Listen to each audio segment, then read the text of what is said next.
Hello everyone.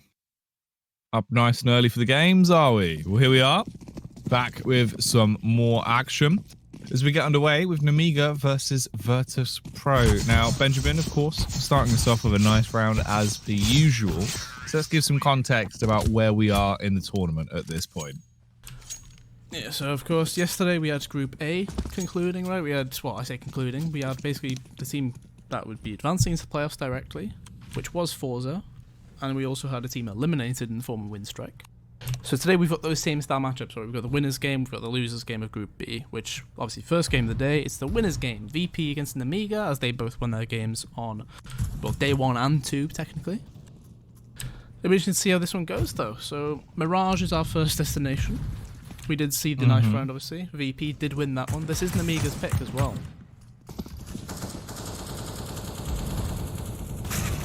So moving out of that does mean as well, if we see this going one of two ways, either for Nemiga or VP, we'll then get into Dust 2, which is the map pick of the Virtus Plow. And then finally, it is Inferno as the decider if we need to go to that point. Only 2 best of 3s today, rather than the 3 best of 3s that we've had for the past 2 days. So a little bit more condensed on the action. That's why we started an hour later.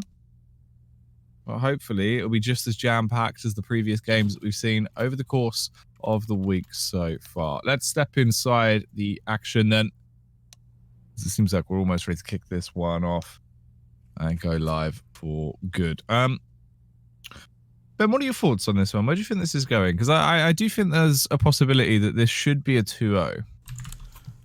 On paper, everybody probably thinks it is a 2-0. Like I just showed the odds, right? And we did have a look at those beforehand. VP slight favourites. Nothing, like, not too favoured though. Oh, this is an interesting strat. They're pushing a ramp into them. Because they actually just walk up. Hyper aggressive. They go for it. But MDS and Joe, they get both of the initial kills. It's only Kicker that can reply back. But he's going to go down kicking and screaming as his teammates are blown to pieces. Lollipop popping heads as he blows them all away. Sanji trapped on the stairs, can't really do too much. Box will dome him. That's the first round for Nemiga. First round indeed. A bit of an interesting push. Dry facing that corner. It was, yeah. So Lollipop is getting 2 big kills there. It was an interesting tweet that he had yesterday, actually, in regards to actually getting into FPL and everything. So he was complaining about how, you know, when he was in FPLC going into FPL, they were saying, like, yeah, you need to have more team games, you need to do, like, be more active on the pro scene sort of thing. No, so his complaint was Nemiga now ranked 32nd in the world, which fantastic. And obviously he's been playing over 100 games a month in FPLC. Which, to be fair, that's I feel like he's doing exactly what was asked of him. Yeah. And unfortunately, he still hasn't been given that spot. I guess it's a bit of an interesting dynamic there, I guess. Questionable at times, obviously. See how this one goes. There 3 AKs, 2 MAC-10s. 4 Deagles on the VP side of things. It is a force buy from them. But you can see it's, again, pretty much the same as what we saw on the pistol. 4 players towards A. Sanji alone on the other side of the map. Smoke going out to window. Probably a B split on the cards here. Sanji, with the deagle towards short, might actually have a bit of pressure coming his way very soon as they're beginning to make their ascent and their adjustments round the corner. Flashbang through the smoke, but luckily he was turned, so it won't affect him. Playing anti-flash, close and personal towards this as well. So he's going to be hearing all of these audio cues. They begin to back off. They found a pick on the A site. And it seems like that's the new place they want to attempt to take. They're going to sprint their way over. Sanji falls in the meantime. Speedak takes CT control, and that very well might just be the round. That should be it. I mean, it's quite nice transitional play from Nemiga right there. In the sense that they did ultimately take, you know, mid-window control, they got a kill, and then they thought, okay, let's readjust. There's a rotate coming through, I can hear that from window. Very nice on-the-fly plays right there. So it will be 2 guns actually saved across. Nothing really to hold on to other than the fact that they do have armor with those Deagles.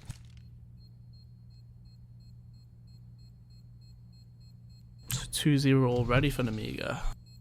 Obviously, bear in mind VP chose to start on that CT side.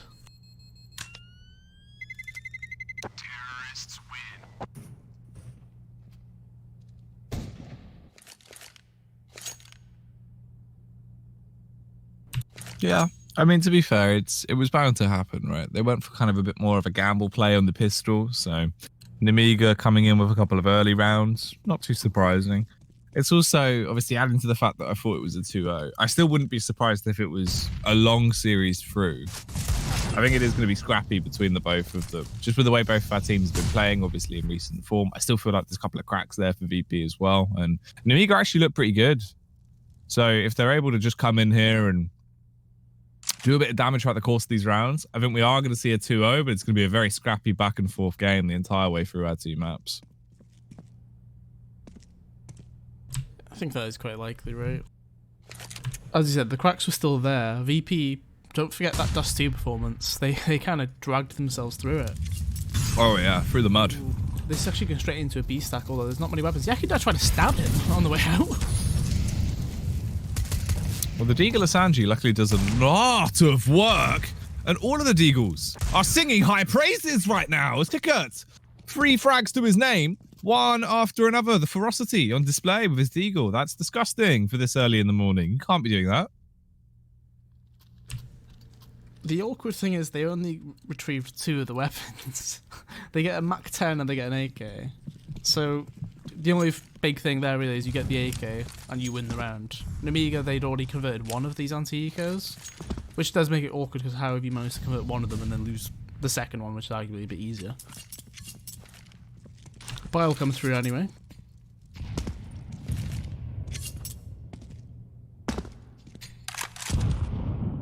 Not ideal though, not what you want to see on the 3rd round after you've won the difficult round, right? One of the rare sites, trying to think back to like how many times we've seen players save so far this tournament, like with 2 or 3 of them alive, and then the save gun does not really much of anything. Well, that was the entirety of like our last series last night, right? On Dust 2. Oh yeah. On the CT side, you lose 2 players, it's like, well, guess we need to save. Speaking of save, so Kickout was one of the people who got a gun. He has already been taken down. Adrian, he evens it up, but he's very low. And they're already up here. That was Tetris. This is a free kill. Oh, they're in. Luckily, James there. Big man James, he doesn't mess about when he's got a chance to try and put some pressure on the round. Finds the first kill. But he still has to do more. If they're going to go for this, they need to get another pick, and it needs to be soon. Unfortunately, with Sanji going down, it's not worth the risk of James doing anything spectacular, going for a hero play. Instead, just play the basics. Run away. Hold on to that AWP. And bring it into the next round so you still have it. That is quite unfortunate for them, obviously. All off the back of the clutch from Q-Cut with the Deagle. You'd think going into this round, obviously actually having firepower to play with, they'd really want to send home a bit of a full stop. Instead, Nemiga come out with the exclamation mark, Ben. And they take it 3-1 now. They're also on the hunt. They know that it's Jane that's alive. Don't want him to have that AWP. The Speedak doesn't go over aggressive. He was just holding. I do wonder about the dynamic, knowing you're playing as VP, right? Because as soon as it enters like a 1v3 and it's Jame alive, you basically guarantee he's not going for it. Like, you can he always just saves, right? That's the meme, but like it does make sense. Like, it's just a bit interesting, I guess. So let's see, this is interesting as well. Straight push up mid, Yakinda. Oh. I feel like he was meant to be supported by a player there, but Kicker just gets sent up to die, effectively. Probably not enough flashes really aiding him. I mean, I get they did use them, but not quite to the high effectiveness we would like to see.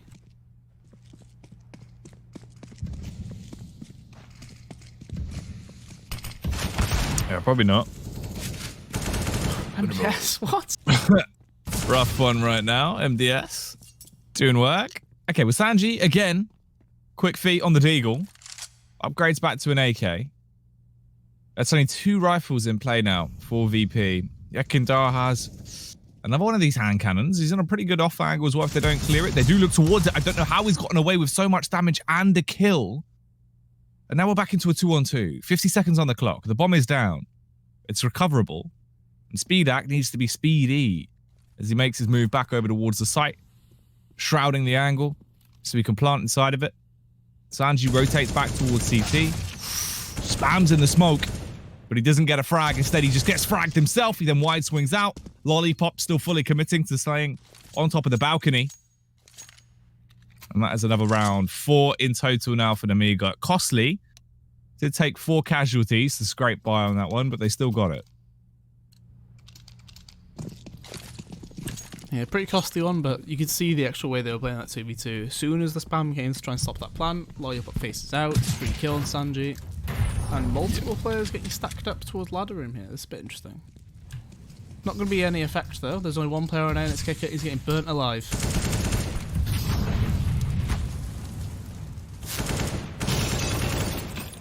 Another easy round by looks of it.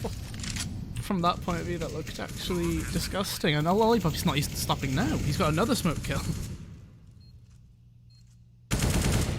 So he started strong again. He gets 2 kills on the pistol. I think he's on to 9 already.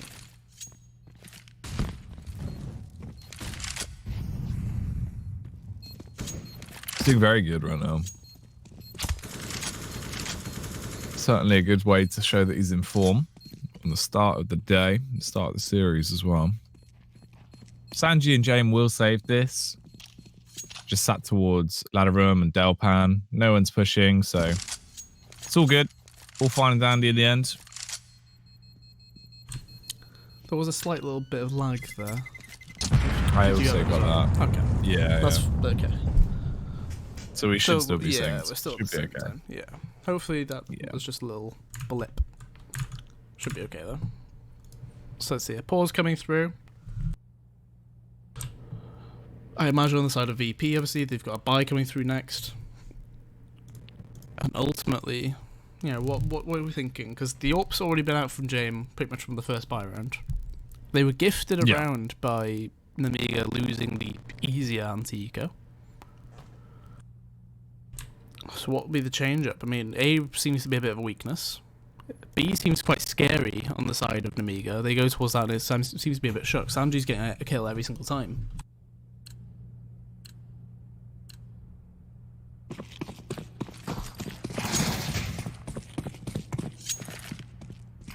Well, round 7 then. Could be a different state of affairs. Dren towards underpass, obviously playing on the angle. Will he be seen? MDS walking up. Flashbang goes over. He peeked out already. He went for the fight. And MDS has been able to frag him. Still spamming away as well, knowing there's another man close by. Unfortunately, that AK bullet barely going to miss. So already a 1-for-1 trade across the board. As we're into the 4-on-4. Bomb still left in T-spawn, so the T can certainly back up and grab it if they need to, but they're fully committed towards the A side take. They're out. Lollipop's doing work, but the headshots are coming back in. Yeah, 2 goals from Yakunda, but you can see on the map, this is a bit of an interesting rotate occurring. The bomb's going towards A, but MDS maybe he's trying to sell a fake, and that will actually work as well. You'll see the rotate come through. Yakunda with a good jump to short. He could be a free kill from A. Depends if Joe actually does look for it though. There we go. He finds that kill. That's huge. Sanji's already out here. He might be caught on the rotate as well, depending on this angle. Oh, he did see him. Joe. Yeah, dead as the boost comes out on top of the box. Kicker will find it, and another round going the way of VP. So a little bit better. Of course, these rounds still going down to very tight situations each and every time. We're not having them be clean at all for either side. Yeah, and as we know, that does favour the T side, ultimately, right? You have a situation where if the economy on the CT side is never building, on T side, AKs cost less. Yakunda with an opener there, straight through the smoke.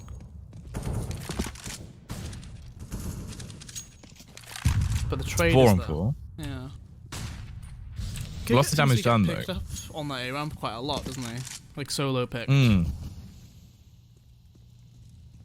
It's been the same quite aggressive play towards holding ramp, but Nemiga are just ready for it with the way they're playing around it. James, he's going to hit the DECK.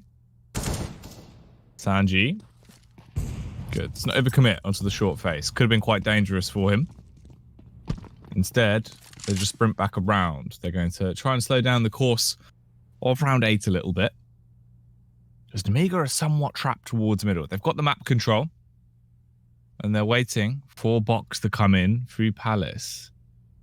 They're just peeking in, though. They're facing and fighting.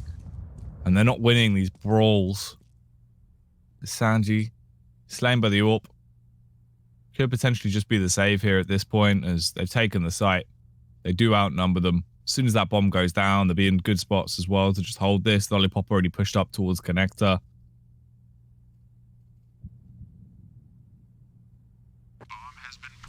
Yeah. Very much looking like a Nemiga round then again. So the big kill, I suppose, is the actual kill onto James, right? That was the one that kind of split the map a bit.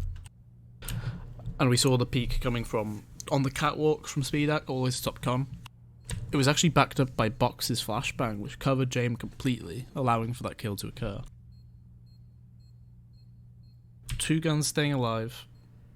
We mentioned the CT economy. Basically, if you are having these back and forth rounds for 1, but 2 scrappy rounds as well, it becomes very costly quite quickly.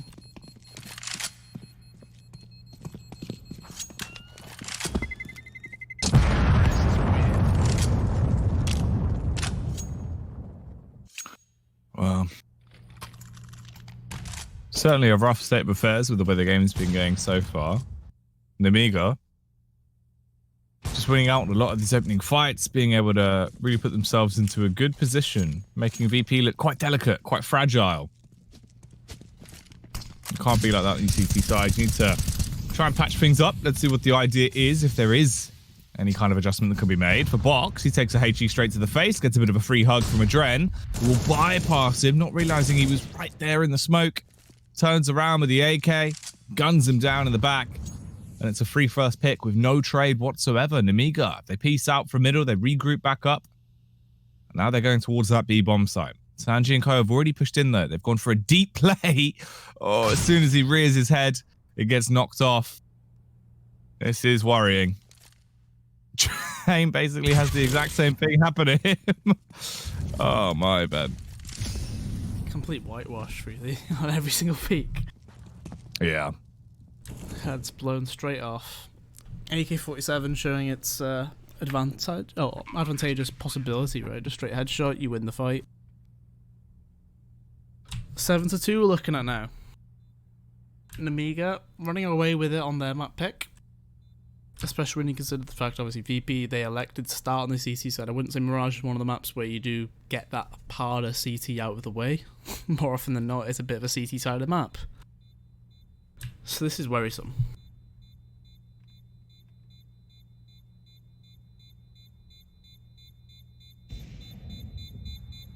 This is a bit scary. Certainly not a start that you'd want to have if you are on Virtus.pro side.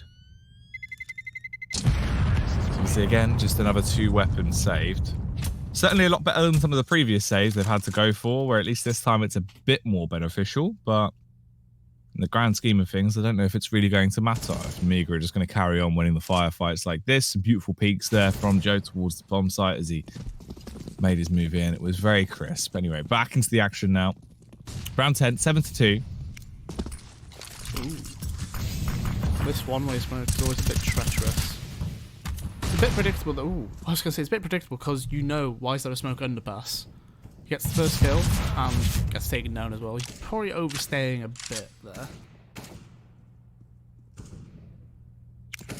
So that was only VP's second opening kill of this game so far as well. I was looking at the numbers too. Obviously we've had a lot of saves. There's been 9 saved weapons in the 5 post-pods we've seen. So you're averaging just under 2. Goodness. Ooh. It's just easy cleanup, really, looks things. The Nemiga seem much more ready for this matchup. They just seem a whole lot more confident. They're basically just walking in, they're fighting, they're trading with each other. They're wanting to take firefights. VP looks scared, Ben. Finally some signs of life, but at this point, it's not really going to be too much of a precedent they're setting into the round. It's just, again, allowing them to get another save off. Yeah, I mean, it's certainly a bit worrying. obviously, I think the trend over the course of the entire CIS Cup that we've seen has been that some of the CT sides have been very lackluster, right? Like, and again, obviously, Nemiga coming in on their T side, first game of the morning, fresh, ready for action. They seem like they're hot off the presses with the Kalashnikovs, whereas I don't feel like the same can be said for VP. It's been quite slow in their response. The only real impact we've seen was with the Deagle on kicker, back in like the 3rd round of the game. Since then, he's had 2 frags. Yeah, it's really not looking good for any of the players on the VP side of things. Let's see if this is different then. Double AWP is out. This is different. Yakindo with 1. Not too sure if I've seen him on the AWP too much. But let's see. Let's see how it goes. Of course, this is a very classic quick fix as well, and they're lucky because James, with the timing there, as he was putting himself up on a pedestal, he was very nearly caught off guard and punished. Instead, they get the first pick. One of the few times we've seen this is, in the past, it's been Nemiga that do the footwork in the first few minutes. There's the response, and suddenly, Nemiga have been overthrown. They've crumbled away, and it only leaves it down to 2 remaining Ts, pushing back in towards the bomb site, finally losing their individual fights. Unless Speedak can do anything crazy, this round is done. Yeah, they can't see too much happening here, but if he's actually able to damage, it's not like they're going to pick up his AWP and go for triple AWP, right? So technically, he's in a good spot here to actually take some fights. The money on their side is pretty good as well. Depending on timing, he might catch somebody off as well. Yeah, it certainly makes sense from an economic standpoint. Obviously, if he gets rid of those AWPs, or at least brings it down to a position where they can only save one of them, still way worth it compared to how it would have been. And that's just what he's done. He found that flick across. Sanji needs to run. All right, at least balance is restored. He was able to grab it just in the nick of time and stop it from getting into a dangerous position where they had to invest so much money in to finally break the back of Nemiga, and then would have lost 2 of those guns. So, bit better.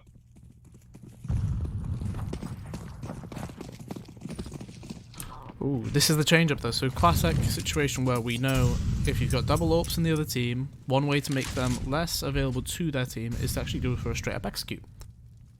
And a B execute appears to be the call. They're very ready for this. Yakin does towards short as well, so he's on the angle that will probably get smoked off, if anything. But he is slowly moving. His movement could actually save them here. He's tried to rotate. He's gotten to a bit of a better angle, and luckily for Sanji, just playing on the headshot spot behind the box towards Forest.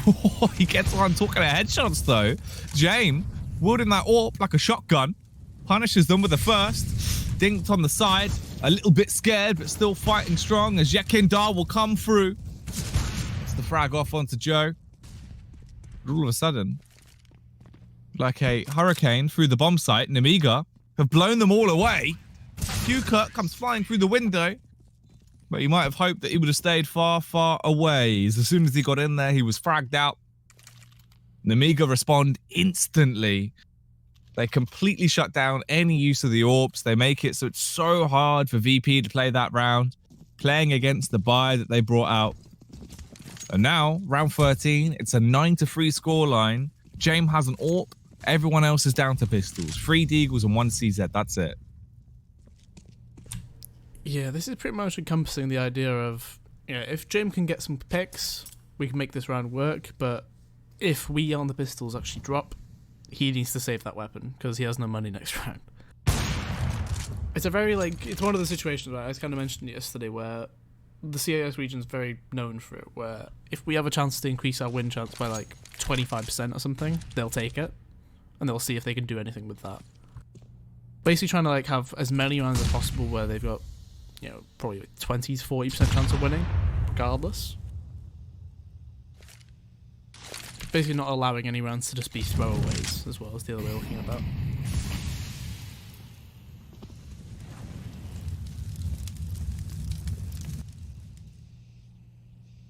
$50 seconds then into this round. MDS. Oh, thought maybe he would have had a frag towards middle there if Sanji got a little bit too over aggressive, but doesn't push himself fully out. Talking of pushes, though, look at the one that's building back towards the A site. Nemiga have fully rotated everyone back around. They're setting up. It's just going to be a classic A-take with the utility they've got. Lollipop needs to be suspect about this as he pushes in towards Apps, though. As, of course, Kukut's playing on the close angle. Won't matter. He actually pushes in. He got aggro, and Lollipop just continued to hold. Got the opening pick. Has to wait for the Molotov to dissipate. They're just charging in one by one. Lollipop with another frag as he's taking everyone down. But it just remains on the two Deaglers. Let's see. These Deaglers can do any damage. No, not at all. Lollipop. Oh my. He's certainly warmed up. 4 frags, Ben. A 10-3 half. Obviously, it wasn't really much of a buy going into that round for VP, so to be expected. They can't actually get out that double up setup as well, and that was the only thing that gave them an extra bit of firepower, so just back on the rifles. Back on the rifles, but James got another AWP thanks to Gen.G dropping it across. So there was basically a guaranteed thing where he had a parachute ready. So even if this doesn't work out, guys, you're dropping me an AWP again. Like, it's a very interesting system they have in mind. And another opener box this time, taking down a Dren. Smoke will cover James. Kikut's going to be left on an island.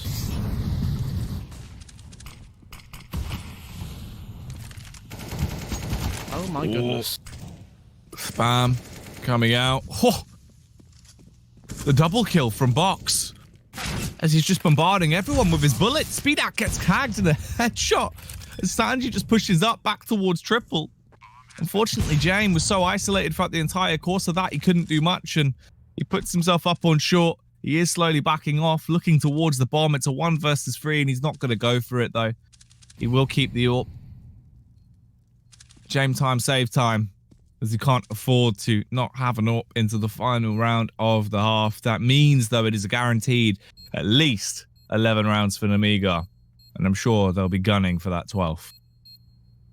You can see Box just then, he was just looking at his enemies that he slayed that round. Staring at the bodies. Speedak does try to hunt, it's fine though. You know, this is round 14, we're going into the last round of the half. They can rebuy. It was just a possible bonus. If they took that AWP away from James, it was a huge hit. Let's see though, the replay. Box, it was very easy pickings for him. It was the jump across stairs that really made it happen though. The fact he's able to turn around and still get the player on site as well. Huge round from the Box man. Big Box man, boxing it up. Oh, little Johnny Frostbite, freezing you up, freezing you down like an Arctic blizzard. It's cold in the night, Ben.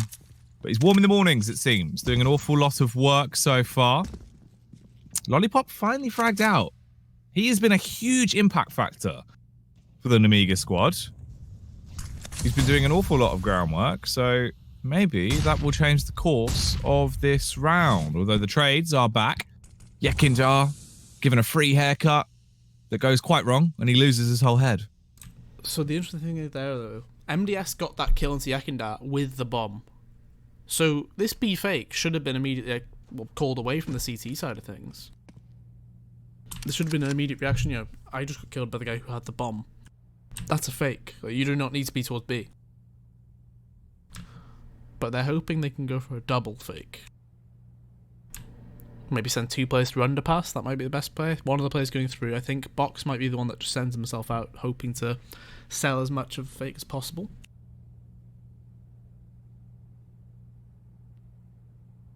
Let's see how this one goes though. A is clearly the destination for that bomb. If they can get short control, the plant will be possible. And Speedak should be able to cover that, from connector especially. Ooh. Box is actually moving out. He might catch a Dren in the side, depending on this timing. Oh, Speedak. It's all about the timing as he pushes round. Sanji was just holding it with the Famous. Flips the switch. Pulls the trigger and ends his life. Oh, Sanji burnt to a crisp. The bomb going down. Joe gets it planted. And at this point, it's just the 2 versus 2. 4 players alive. At the end of this round, when the dust settles, we'll see what the final scoreline of the half is going to be. So it all depends on the individual plays. James, with that AWP that he so dearly saved into the prior round, putting it to good use here to at least try and gain them another. Box holds the angle. Slow on the adjustment at first. He's been tagged. James on top of the box. And on top of the round. On the ball. As he will be able to beat him. As the defuse will come out. 11-4. That is the final scoreline at the end of the half. A very staggered, very stagnant as well half from VP, Ben. Just couldn't find their footing until far too late into the game. I mean, what, like, at most, it was a round in every 3 for Nemiga there. Yeah, consider the side of things where there was, what, 7 bomb explosions of the 11 Nemiga rounds won? It says a lot about how many guns were saved, right? And the classic curse, though, as well, is that, you know, you can save all you want, but you still need to do something with those weapons after you save. Let's see how it goes, though. 11-4. Nemiga now moving to the CT side, which is arguably the side which is more favoured on this map as well. Here comes the take. Wow. All right. Glock doing damage as Box has lost his box. Yekindar back on short, scaring off the other CTs, and the rest of the boys are all getting bludgeoned as well. Sanji frags out Joe with his Glock. Speed Axe trapped towards the back of the site with this USP, looking a little bit timid as he at least has backup from Lollipop, but not for long. Lolly popped. And now it's just one man remaining, MDS. Oh, Ben, this has certainly been a bit of a slower start on the pistol round for Nemiga. VP not pulling any punches here. Hopefully this is a sign of things to come going forward into this half. Potentially. I mean, Sanji's actually been one of the more heavily impacted players so far this map, from my eyes at least. Like the third round that they did win, he got that first kill that caused the stir, I guess. And unfortunately for him, he's kind of playing that support role where we saw him taking the hit when it came to James actually needing an AWP. He has to drop the AWP across and basically have no utility in a FAMAS. Nemiga have forced into the 2 scouts, an MP9 to Deagle, and a 5.7, so quite a variety available for this force buy.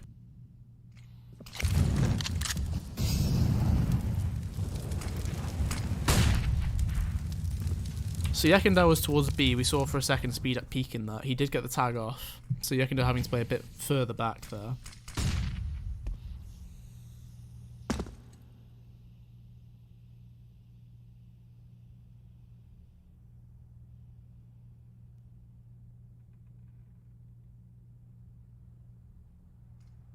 So 2 scouts, 1 MP9, Deagle 5.7. They'll tag them and bag them, but of course they need to hit those shots to be able to actually find any of those frags. And curious if we will see any benefit come out of them. Right now, a very slow default from VP on the other flip of the coin as they just wait, lurking around, holding all of their angles, seeing if Nemiga are going to push. Bombs left towards top mid as well. So they can afford to just wait on this one, waste a bit of time. But time is starting to run thin now. As we hit the 35-second mark, the bomb will be grabbed. Baker's moved towards short, and it seems like we're going for a late round execute on the B bomb site. Can the CTs hold it? MTS takes a lot of damage early on. Here comes the smokes, and they're going to try and push their way in. All right, the Deagle slays the first. The Deagles are actually doing a lot of damage, Ben, as the pistols are showing up. And the feed freezes. Yeah, it's froze for me as well. No, so based on the map, yeah. Okay, so there was another 2 kills found, and obviously Yakina goes for the save. But the main thing, I guess, is you lose that first kill towards short. James coming in from behind, and he gets taken down as well. You completely hit a wall, don't you? You just completely get faulted, you're stuck. There's nothing much more you can do. So I think you will be like half second ahead after the same thing happened last time, didn't it? Where your freeze. What time are you on? I'm on 143, 142, 141. 43, 42, 41, 40. So I think when the little freeze comes in, yours comes back a slightly quicker fashion. Yeah. All right. Which is fine. Yeah, we should should really evolve that way. At least not the other way around. We should be in sync again now. I think I'm on 123. 122, 121. Yeah. Let's see. Cool. Yekindar has the AK. He did save that. So these T sites from VP, we've always seen them be incredibly slow, and it's it's kind of like the Navi of old style, right? Where you wait out a lot of the time, you hope utility's been burned, then you just gather towards one side and then take it, hoping you do overwhelm them, outnumber them, and so forth. But it's incredibly risky. You lose the first kill, it goes all out the window. Lollipop. Oh man, look at him. He's just taking these firefights. Doesn't give a damn about the frightening heights that people are peeking from. Just one by one, shot after shot, shuts them all down and single-handedly denies the push into that bomb site. Although they found their way in through the back door, James has realized that B site is barren. It's entirely open. Oh, but does he realize there's been a rotation? Joe's got there. He's adjusted his moves. Come up through short, being tapped by the Tech 9. And now will be nailed into a coffin as he's left dead on the floor. Adren's rotated in. He's also got an AK to try and do a bit more damage. This is perfect play from James. One bullet left, Ben. He had to try and get the reload off after finding the headshot onto MDS. He's still peeking, still fighting, and still fragging. James, an incredible clutch round. It's with the Tech 9. He gets a bit treacherous. He swings in time and time again, and he tackles them all. That is absolutely outrageous. They've been able to pull that round off. Interesting to see his most impact is with the Tech 9. Yeah, that's madness. All those AWP saves, all he needed was a Tech 9. Awkward round to lose from Nemiga side though. Lollipop does all the work. 3 kills. Let's see how this one goes then. 12-6. We're still in a bit of a dodgy area in terms of the economy on both sides of things. 2 scouts, double M4, Deagle. Evidently it doesn't take much to actually win a round in this game. Just one boy in a Tech 9.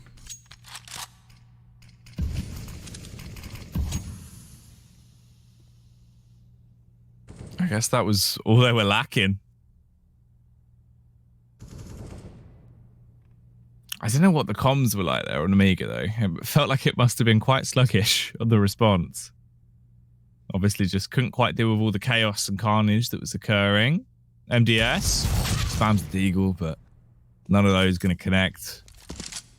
A little bit too panicked, perhaps. Just a tad bit, but the M4 is still towards B here. And obviously we can see on the radar 3 players moving towards this site. With the silent storm especially, he could actually be sitting on this angle and just get a free kill. But the question is, can he get more than one? Because the rotate to him will be very slow, and here they come. Oh. No chance for a single kill. Sanji just takes him straight down. And that's got to be the save. Bomb has been planted.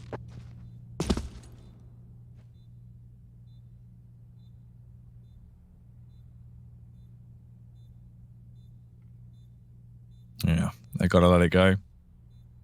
So VP actually going to get themselves another round on the spin. The timeline here, potentially, where we don't see just disgusting plays from James with that Tech 9, could have been much worse. You think about how big of a scoreline this would have inflated to in favor of Nemiga. So that couldn't have come at a physically better time here. Obviously, this is the map pick of Nemiga as well. So they wanted to try and shut it down. They wanted to get us into Dust 2 as quickly as possible with them riding high. For VP, hopefully this is a sign of things to come. So this is that James highlight from just before. As you could see, it was just peek after peek with the Tech 9. That dink was so lucky for him in the grand scheme of things.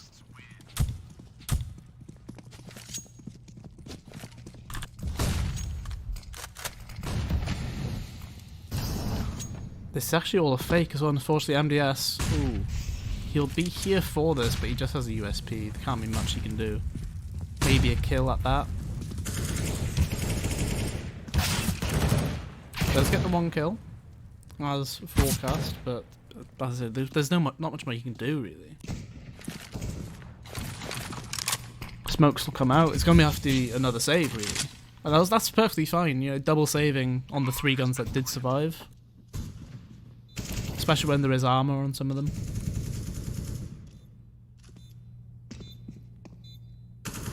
VP switching up the pace though. Catching them off guard, hitting them early on B.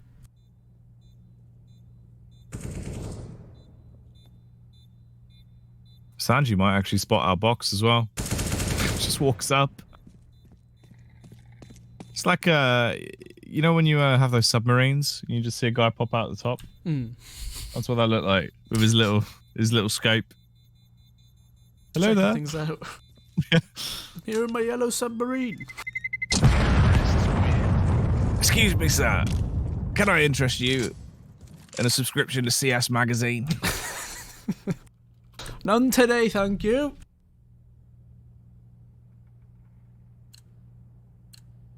Right, so let's see then. This is the first buy we'll be seeing from them, technically in 2 rounds. There was saved weaponry in the last 2.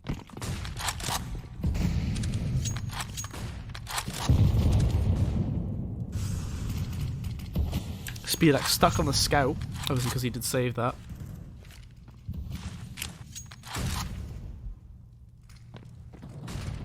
I was going to say he's been quiet, but I guess it's like one of those things where, on the other side of things, James hasn't been too loud with his AWP either. It's not been much of an AWP's map so far.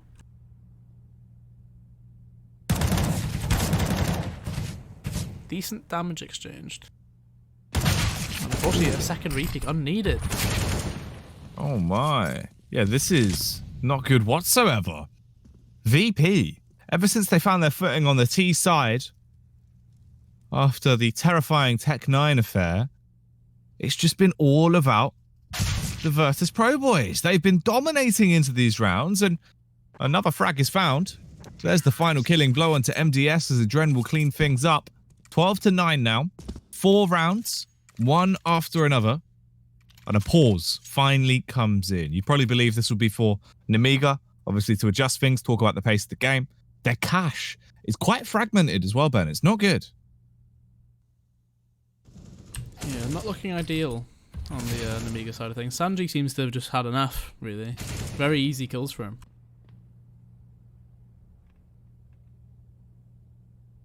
Let's see if this pause does bring them anything, though. It should just be a pistol buy. There's not really much you can do in this pause.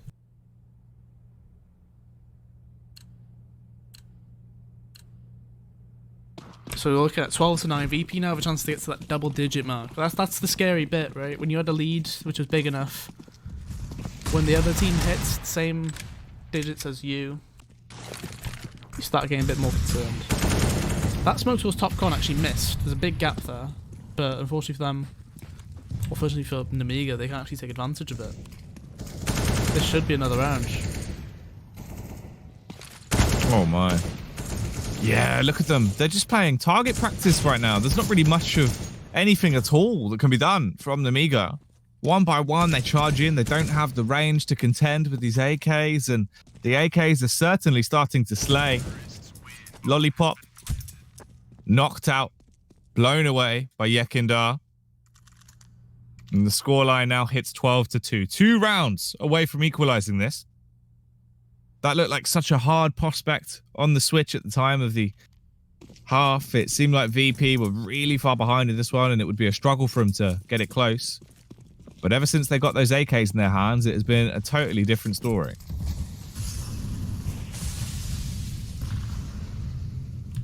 Yeah, there is a classic little stroke that people do go for, that in the CIS region, more often than not, the game is a bit more T-sided. Just on the basis of AKs alone carrying it. And to be fair, I'm not too against that possible idea. Look at Yekindar though. He's been... Oh no. This must be Ben. a VP round. Although, hang on, MDS seems to know. He wasn't ready for it. He wasn't looking. He's just walked in through L block, assaulted a man inside of a shop. Somebody called the police. As now it's just a 5 versus 4, Ben. And the play that could have completely destabilized everything on that CT side setup is gone. It's vanished. It's a thin air. At least he kept his distance in the shop. I mean, you know. Speedak gets another one as well, 3v5 now. Sanji will be able to lurk up towards connector as well, if given the option. But this round, VP go back to playing their slow fashion, and look what happens. Oh my. Just shot after shot. And Lollipop doing what he does best, of course. A second he feels like it's time for him to strike, and they begin to peek him, pushing him one by one. He takes 2 clean individual firefights, wins them both with ease, and finally another round for Nemiga. After a 5-round win streak for VP, Nemiga bite back.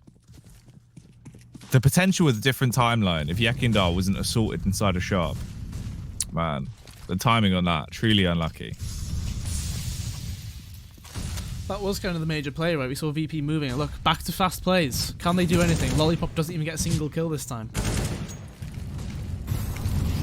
It's good to see VP recognizing it, though, isn't it? Like, immediately they realize, okay, playing slow is not working for us right now. Speed it up, and that's just what they've done. And with a high-paced, high-octane gameplay, they've got into the bomb site. And it's certainly not a pretty sight for Nemiga. They've only got 3 players remaining, outnumbered, and in quite a scary spot. Trying to retake this will certainly be harder than it needs to be. Gen.G cutting through them as well, like a hot knife through butter, as he takes down the first. And Speedak and MDS, they're going to have to save this one. Oh, James. He's dropped back the gun. He's actually advancing. They're all going for the hunt on this. Speedak will be able to clean up. Oh, unfortunately, the amount of damage done will make this one lethal against the CTs as they collapse. So they lose that one out in terms of the save. No weapons being brought over. At least they pretty much all got 5k. And 7k on box as well, so shouldn't be too bad for the economy. They can figure it out around that. They actually got double AWP straight in. We did see this from Nemiga before, though, didn't we? Joe picking up the second AWP. It wasn't too needed, but let's see how it goes in this one. It feels like it is required. And unfortunately, that's the AWP gone. He gets straight up killed by Gen.G. MDS can't even retrieve it. Gen.G spamming straight through the smoke. Gen.G's been on fire on this T side. Actually, I'm going to check what his stats are just for the T side.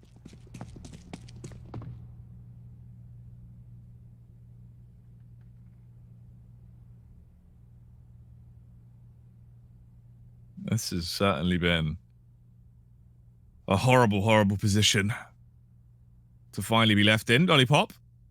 The one benefit is, if they're coming out towards this site, he has been so effective at dismantling them and tearing them to pieces, one shot at a time, one frag by one frag. As he gets the opening kill, Adren leaps across with a leap of faith onto the angle towards stairs, holding for Speedak too quick on the AWP as he pulls down, killing another. And they're actually winning the retake. They're making it work for once as they come back in towards the A site. Yekindar and James both playing a good post plants, though. They just need to stay alive. And Box is paranoid. He expects there to be a flank coming from underpass. Instead, he just needs to help his teammate, as MDS has already walked the whole way up. James got the first. Yekindar, completely undetected, gets the second. They don't want the AWP as well, so they're sticking to this 5-rifle setup. They're playing for speed. They're playing for aggression. And that is what's besting Nemiga. It's a bit of an interesting one. So I did look at the numbers. Gen.G is 17-4 on this T side alone. Right? And his overall score is, what, 27-12? So he's been absolutely popping off on this second half.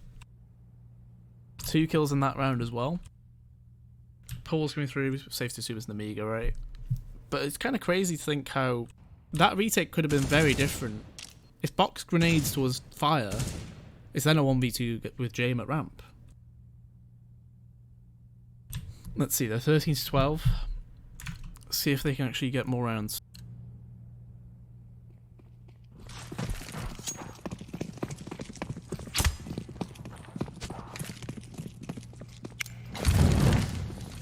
Molotov, interconnector early. It will slow down the push and deny any shenanigans with these pistols. And what a horrible spot to be left in. The round that will tie up the game where you've just got P250s, USPs, and just 2 flashbangs to give yourself an extra bit of leeway.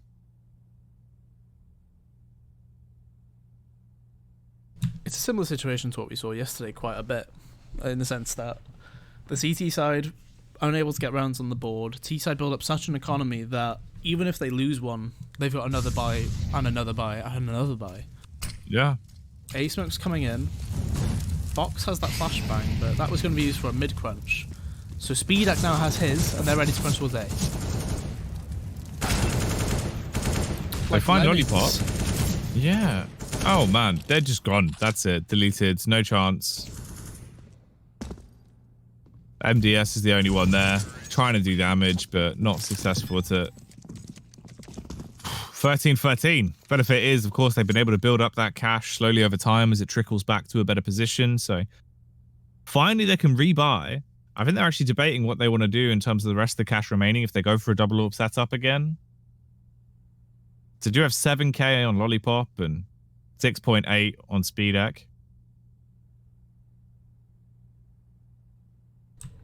Yeah, I wouldn't be surprised if this pause was actually on the VP side of things, if I'm not honest. It makes sense for them to talk about pace, potentially.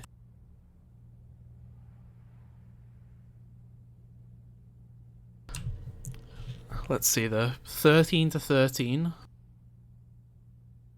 I believe this is the first time we've had the score tied other than, 0-0. Yeah. Yeah. Because it's been a very one-sided matchup so far. However, the tides have turned.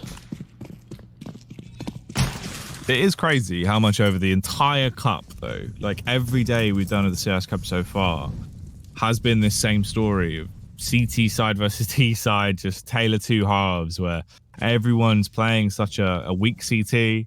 As soon as they get their rifles in their hands, they just bang it and they start looking ridiculous. It's been an interesting trend. MDS losing 9 HP as he jump spots early on. Yakindar takes a bit of a bullet as well. But it's just a small read. And they readjust reactively off the back of this. Instead, beginning to spread themselves out a little bit rather than just waiting. One thing to note is James has the AWP in play now. So they did not pick it up a few rounds ago, right? They were thinking, okay, let's stick to the 5 rifles. 13-13, yeah. He brings it back out again. I wonder why that's the case, right? There's plenty of money, so they can switch back up to it, but interesting to see the change when the rounds were looking very good for them. I mean, potentially this could be a read based off the fact that obviously Nemiga went for that double AWP setup the previous time, and we see VP preferring these slower rounds when they get back into a more dangerous territory. So hopefully they do utilize James to actually get an opening pick if this is the plan they're going for. Right now, though, it's quite a standard play back towards the B bomb side. They push in together, but they've already lost kicker. Sanji as well, sniped by Joe.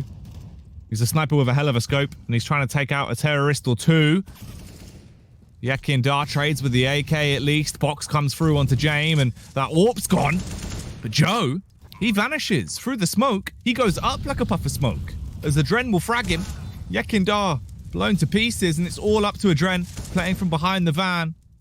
But he's going to have to hit him with a hit and run to win this round. He's been dinked down as well, just 4 HP. He's stuck. He's struggling. And I feel like he will be slain. Goes down to Lollipop on the push, and Nemiga take that round. I don't know. I get like the idea, right? Obviously, as you were saying, get Jane back. But didn't really do much with it. They then just went for the same play that I feel like it would have been easier if obviously you had 5 rifles there onto that push. And these slow plays just haven't been working for them. Whenever they give Nemiga time to be able to outmaneuver them, they certainly do. They're just a bit more reactive on their CT side. Yeah, it's not been great, really, when you consider the fact that, as I said, they were running through them with the 5 rifles. And the point I made it quite early, when they play slow, they do lose the round. Or like it becomes a lot closer compared to normal. And that still holds true now. James got the AWP again. Double AWP on the Nemiga side of things as well. Let's see though. We did hear a lot of chat exchanges during that pause, which is a bit different. So potentially, yep, okay, that man has just vanished. I'm here to report a disappearing man. NCT spawn. All that was left was his equipment. All right, somebody call a private eye. So safe to assume we'll probably have to have a match medic as well, because that was a player on the CT side who had Kevlar and everything, so they'll need to recover that situation. Yeah. Maybe restart his game. Right, that was the most common thing we saw yesterday. Yeah, we had a few game restarts, a couple of disconnects. It seemed like there was some instability issues yesterday for a few of the players.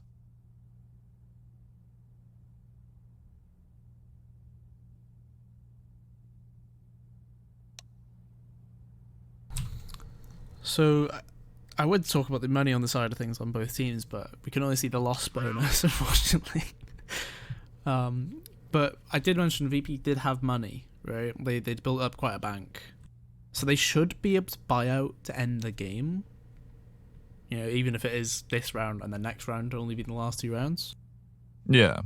On the side of Nemiga, though, actually, the values at the top are the cash values available to the teams. So there's quite a differential there when you consider, especially the loss bonus on the CT side would only net you 12,000 extra. Small little freeze again. Yeah, I've had one of those as well. We'll resync with freeze time once it's back. If it comes back. There we go. What time are you on? 147, 146? 47, 46, 45, 44. 44. Yeah. Cool. Alright, sweet. Right then. In the round, let's see how it goes. Fox on a mission. Oh, the flash. Adrian, that should be an easy kill. He does get it, but the trade is there.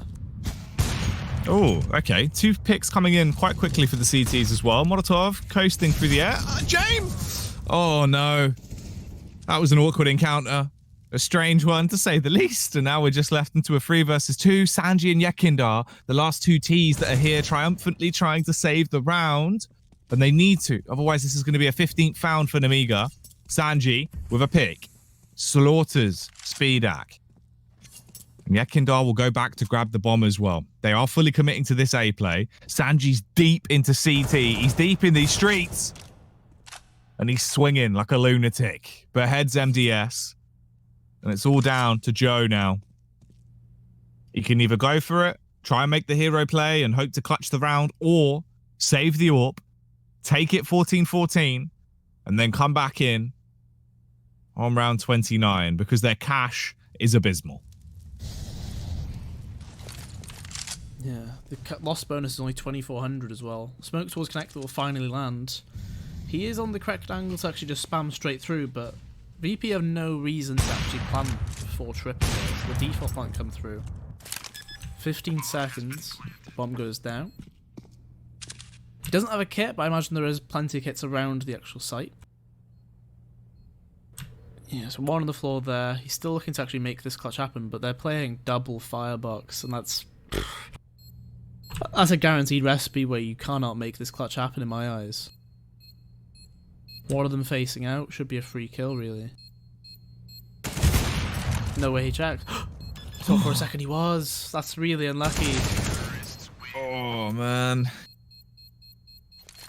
Sanji's on fire, though. I think he's now got 21 kills this half. Yeah. 31 frags overall. Sanji's on fire. Nemiga's terrified. Like, the crazy thing is, as well, we alluded to it yesterday, how technically he's the man that would probably be getting replaced if Buster comes back. Yeah. He's really fighting his way back to make sure that doesn't happen, apparently.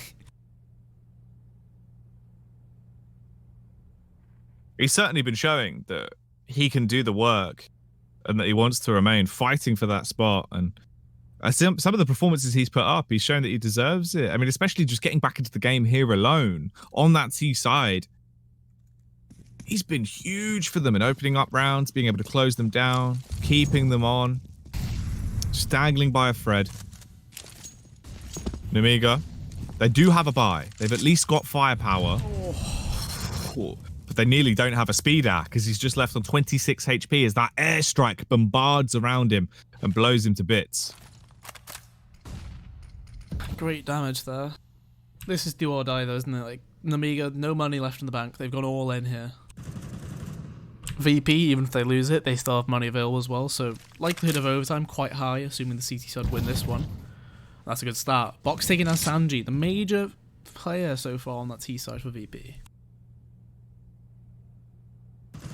Yeah, he's certainly been filling that mad fragger role into the T side, so being able to put a bucket over him and slow him down is a good way to start things. 4 on 4.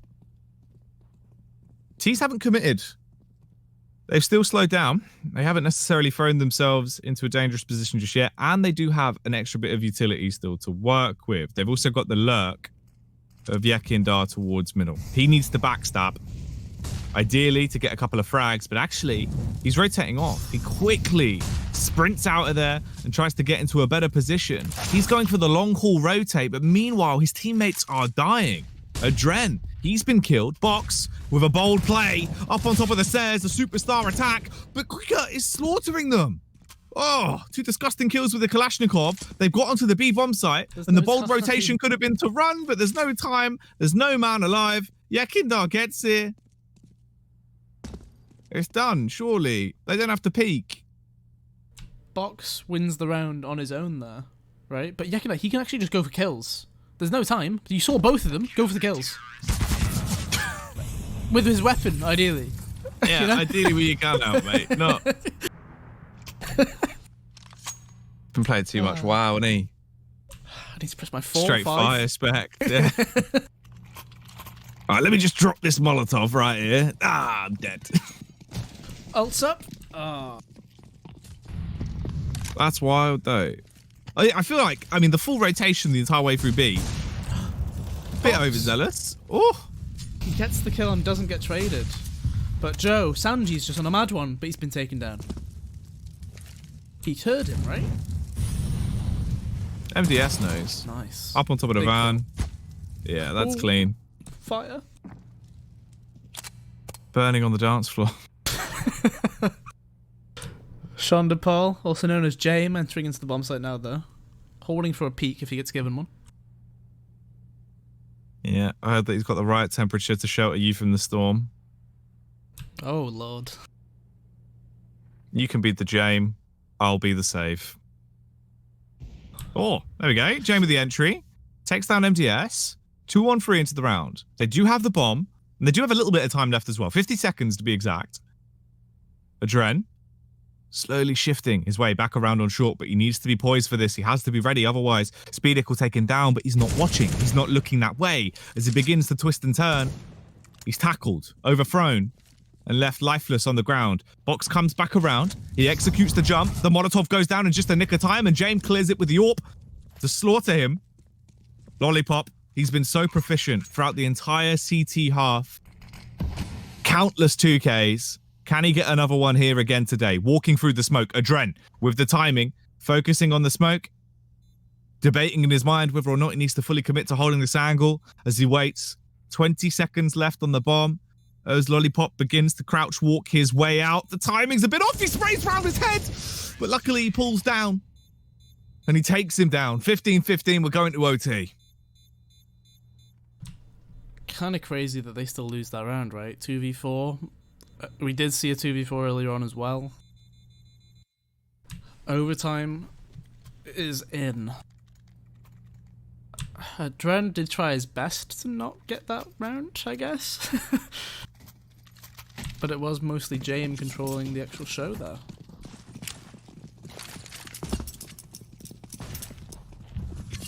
Man. All right. Well, here we go. OT, first map of the day. First bit of overtime as well. Let's hope this one is going to be a memorable one. That certainly was quite a nice opening pick, at least. Speedak. Relatively fast on the flick. Showing the reaction times of this man.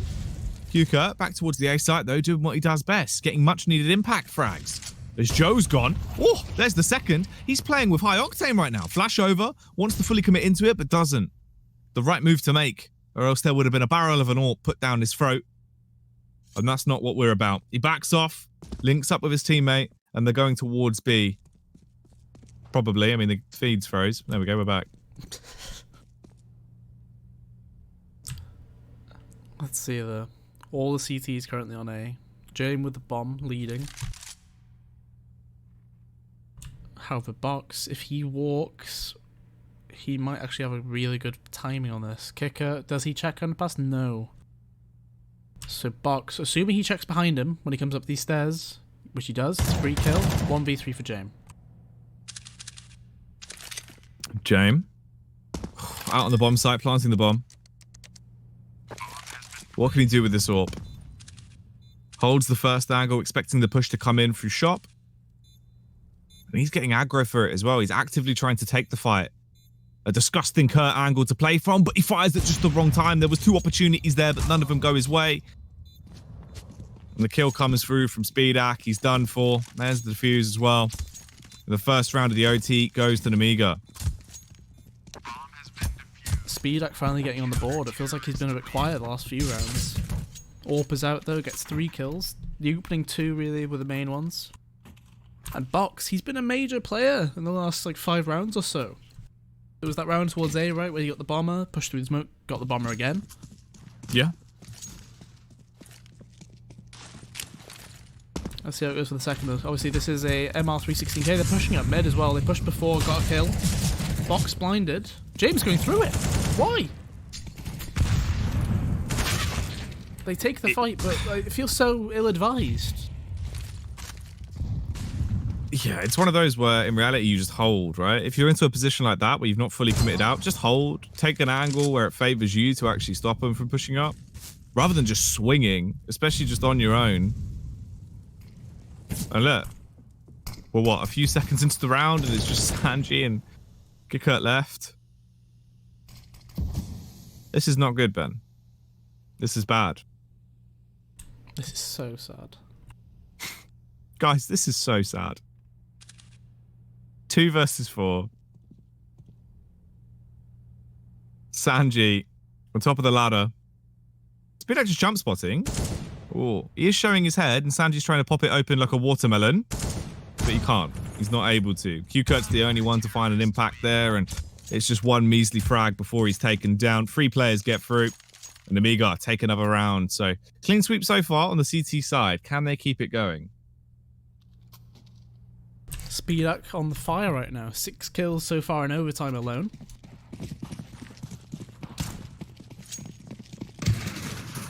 Really taking charge so far.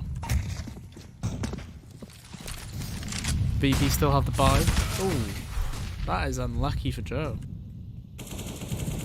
Yakunda gets the opener. Lollipop trades it on the other side of the map. So James actually caught off on his own there.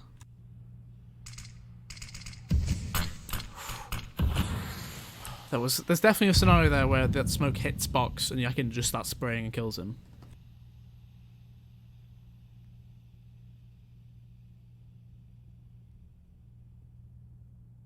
Playing up on top of the ledge, looking towards underpass. Smoke's beginning to fade, so he has to back off ever so slightly. Sanji's taking a ton of damage. Box, his elbow's sticking out.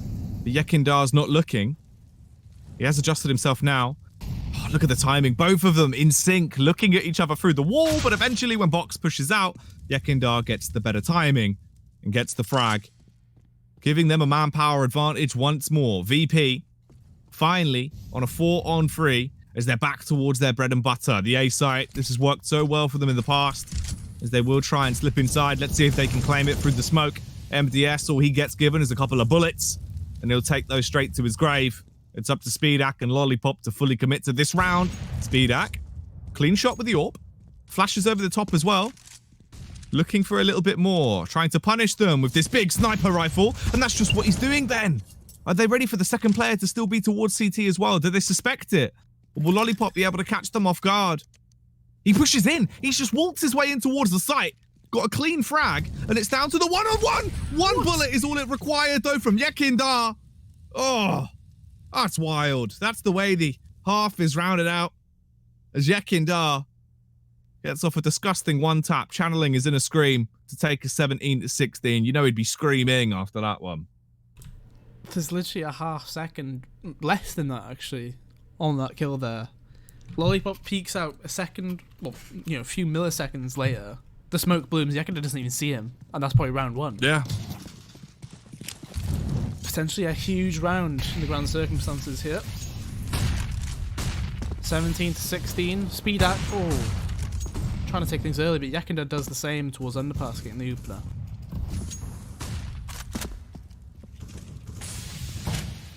He's a man on a mission right now. He wants to take every fight he can find, apparently.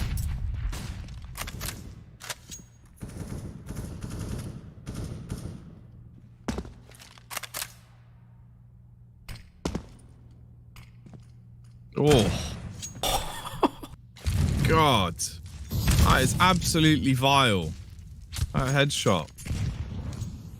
4 on 4, but in terms of the health, Nemiga quite low across the board. 2 players taking heavy hits. Both of them actually knocked down to 34. James, he's been watching the bomb this whole time as he got aggressive. He was deep pushing towards ramp. It works out well. You can buy quite a lot of time here as well, and also, it's the paranoia that will be in their minds because they'll be unsure about where exactly he now is. You can see the big move there. They're sending the bomb towards B. Box is here to catch a rotate potentially, assuming they don't push out of ramp. If he wide swings off, like Yakinda's got a free kill. And that is the case. 2v4. Looking like VP should equalise the scoreline here. They have to run in. There's 2 players here. This shouldn't be possible. No, Adren should get an easy spray down, or James will be able to backstab no matter what. They're surrounded and they don't even know it.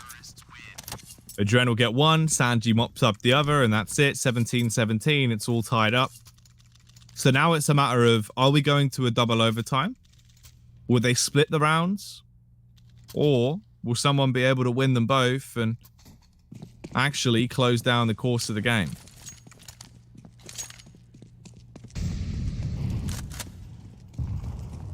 Oh, James. He took the fight towards mid straight away, Ben, but he's dead. Yeah, a bit of an audacious one. I mean, it's the classic thing where you jump out the window and go for the lower connector peak. And unfortunately, Box actually straight up wins it, right? Trade was there from Yakinda, though. He's been on fire in this actual last 3 rounds. Kicker taking down Joe. Adren getting one as well. Getting stuck on each other there.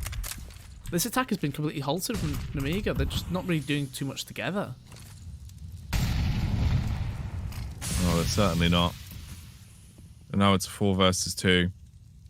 Kicker playing underneath balcony here towards Dark. If they push past, he should be able to punish them. But right now they're taking it slow, 1 step at a time. You can see they're actively trying to clear each and every angle. They're a little bit wary. Somewhat scared of where exactly these CTs could be playing. Speedic backing up. Back towards ramp. They throw out the utility, but they're being flanked from the rear as well. There's 2 hungry sharks coming from behind. Wanted to take a chunk out of them. But in the end, it'll be the men on the bomb site that do the damage. They frag them out. 18-17. Virtus.pro, after a grind of a half on their T side, they finally make it back to the CT side, and they're actually winning rounds now for once here, Ben. The defense has been way better than we ever saw in regulation. It's 18-17. They need 1 more to close it down. The same could be said for Nemiga. If they get 1 round, they take us into double OT. Let's see if it can get there then. Double AWP from VP. Double AK as well from the Browns where they picked that up. Opener from Yakinda. He's been completely running the show for the last 4 rounds. Another opener for him, and he immediately repositions as well. James being trusted to be solo towards that B site. MDS gets a trade. And Adren looks to try and get another one back though. There's no way they expect a place to be inside next like this.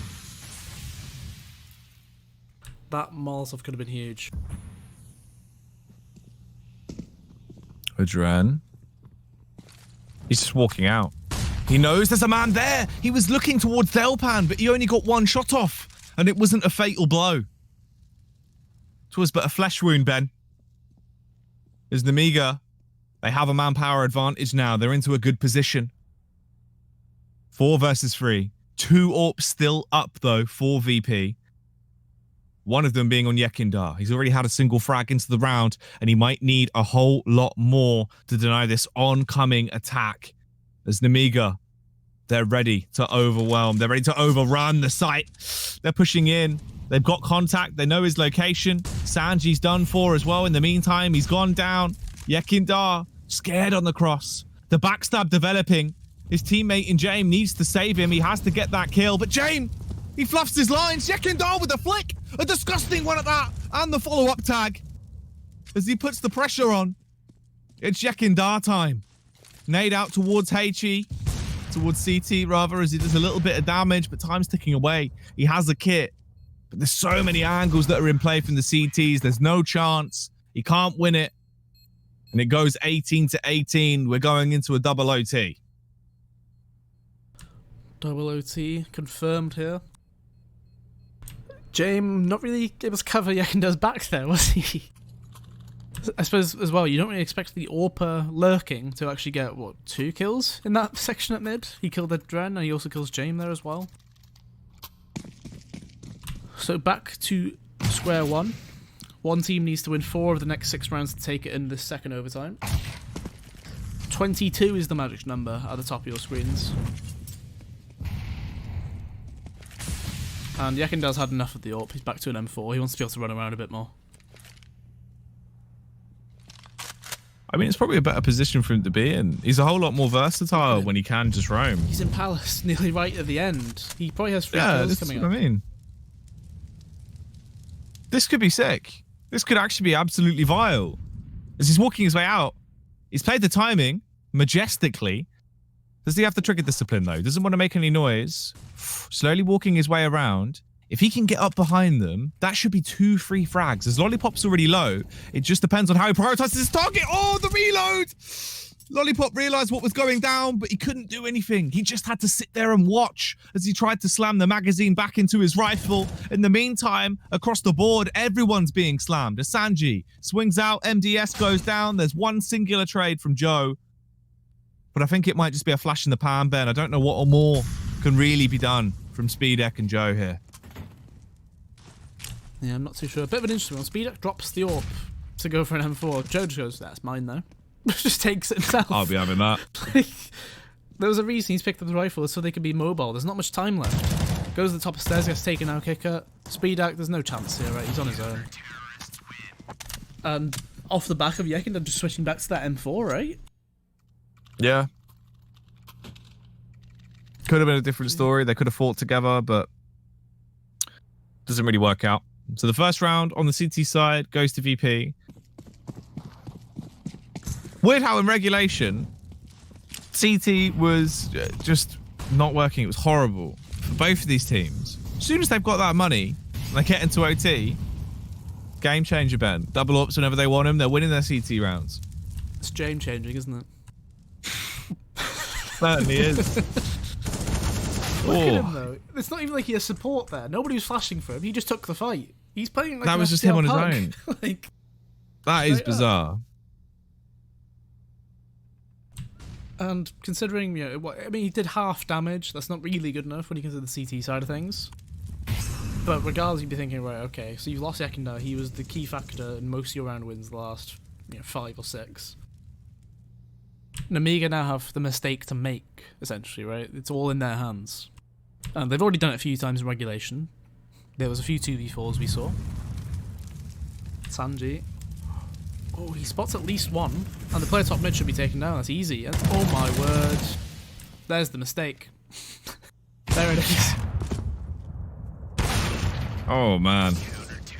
That round is like the epitome of that tweet from Shazam recently when he was saying about the guy obviously he was playing with Ben that just muted and just refused to talk to him. When he went, why are you talking to us? It's a team game. Why are you just playing on your own? You just went, oh, I'm watching Netflix. Luckily enough, of course, everyone else on VP is communicating. They bring it back. So the solo play is remedied. They lock it down. Another round secured at least. So 20 on the board. Will they have a solid 3-round half, though, and get all 3 and just need 1 on their T side? That's the big question. Does Nemiga have any kind of response, any answer to this? Yekinda missing the flick with the AWP towards B initially, but he does at least get contact and scare them off. Sanji on the off angle towards short. Certainly making this harder and treacherous for Nemiga as he cuts through another one. Oh, and he gets another one as well. I was going to say, Yekinda going back on the AWP, I would have liked to seen him actually bring an M4 with him with the big bomb site there, just so he can switch it back up. Because they do have the cash after all. This is the last round of the half. They're looking to sweep this one. Let's see if VP can give up a 2v4 themselves. Make that a 1v4. And Joe's probably the only one that's not been performing really from Nemiga. I think he's 0-6 in opening duels, 15 and 26 in terms of KD.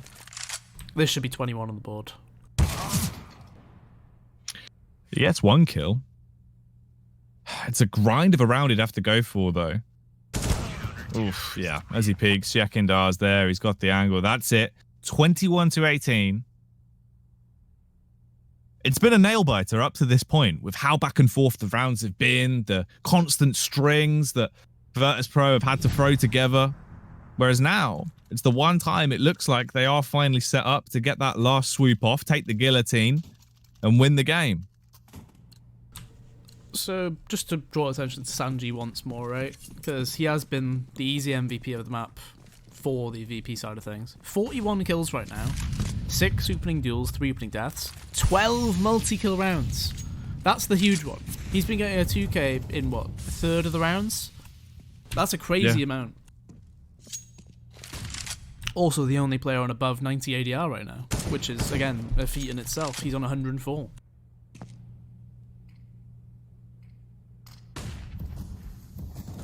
A slightly slower round for VP, although it's not as slow as the previous rounds we saw from them. Going up A ramp now. And the Upa from a Duran at mid as well. The lurk kill found, and he gets another one. How? MDS towards the back of the site. He can't deny the bomb plant, but he can give them certainly a bit of a fright as he swings out back onto Gen.G and keeps this round close. It's now a 3-on-3. Make it a 3-on-2 as a Dren comes out to play with that AK as he does begin to slay. Waiting on the peak. There's the follow-up frag. A Dren could get himself an ace here and close down the game with that final round going the way of VP. If he can take down the last man, of course he can. He's quick on his feet. Slams the clip into the AK. Slays them all, Ben. That's a beautiful day for Virtus.pro. They win it in the end, in OT. Second overtime, every round on the spin. That was all it took for them to eventually close down this opening map of the series. This was Nemiga's map pick, but in the end, in double OT, it's gone. It's Virtus.pro's now. That means we're moving on to Dust 2, VP's map pick. That'll be the second map in the series with them having a 1-map advantage. This is the winner's match for Group B, though, so it's not an elimination game. That's the big thing to consider, right? Where, that was Nemiga's pick and everything. But ultimately, it's not like it's the end of the world if you lose this series. You have another chance coming up tomorrow, I believe it is, as well. So even if you were to lose the series, not, as I said, like the end of the world. But Dust 2 next, and that being VP's pick. So we did see VP play Dust 2 on day 1. Yes. And it wasn't exactly a clean game, was it? It was a bit of a... kind of like that Mirage game, if I'm perfectly honest. Oh, absolutely. Like, that's probably the best thing to compare it to with the way it was played. It certainly was by no means a clean game. Yes, that is obviously a bit of a fear going into it. The fact that they were only 16-14 winners over 1 win in that matchup as well. And it's not like one player was actually playing well there either. They all had 20 kills or less. A pretty lackluster map, but that'll be the next map. I'm trying to see if we have actually been given any information on the next start. Estimated time, 12 minutes. All right. That's not too bad. Okay, guys. So it looks like Dust 2 in 12 minutes. I assume the players obviously want to have a little bit of a break after the double OT. That's probably what's caused that to be longer. Oh, definitely. Pretty allowed, right? Allow it. Yeah. Oh, yeah. I mean, it makes sense. Let that happen. Let him rest. Let James have some James time on his own. A little bit of one-to-one-to-one. Right then. More games to come, of course. Do hope you've enjoyed the stream so far. We will be back with the next map in the series, Dust 2, as we did just see Virtus.pro pick it up in double overtime. That was a 22-18 game. So the players are taking about 10 minutes before we get back into the next map. That's going to be Dust 2. It's the map pick of VP, so they are poised to win the series 2-0. However, as we've already seen, these games can be quite volatile. So who knows what's going to happen when we step back into the Dust Bowl on the Thunder Bowl of Dust 2. We'll see you after the break.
Hello, everybody. We are ready to get underway as we've just gone live with the pistol round out for our second map. If you're just joining us, VP took map 1 on Mirage. That was Nemiga's map pick, and it was a 22-18 scoreline. Now we're on Dust 2. Oh, and it's already kicking off with an opening frag going the way of Nemiga. Joe, playing inside of the smoke, has gotten behind all of the T's as they've been able to push their way out. Bides his time perfectly as the assassin begins to strike, but he's only good for 1. Not quite as proficient as Agent 47 as we're left into the 3-on-3. Lollipop from outside the doors. He was causing such a ruckus on Mirage at every given opportunity. He was picking up countless frags. Can he do it again here? He won't need to, as his teammates have done the work for him and left it all up to Yek and Dar to try and bail them out. They're low though, Ben. A couple of taps with that Glock, and that would have been the opening pistol round secured for VP. Instead, the retake is mounted, and Nemiga take the opener.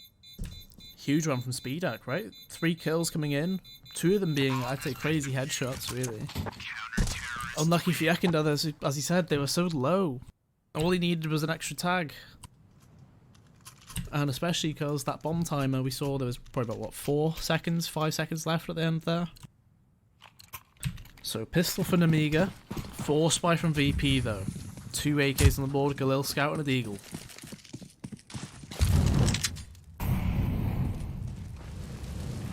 Ooh, it's a good nade.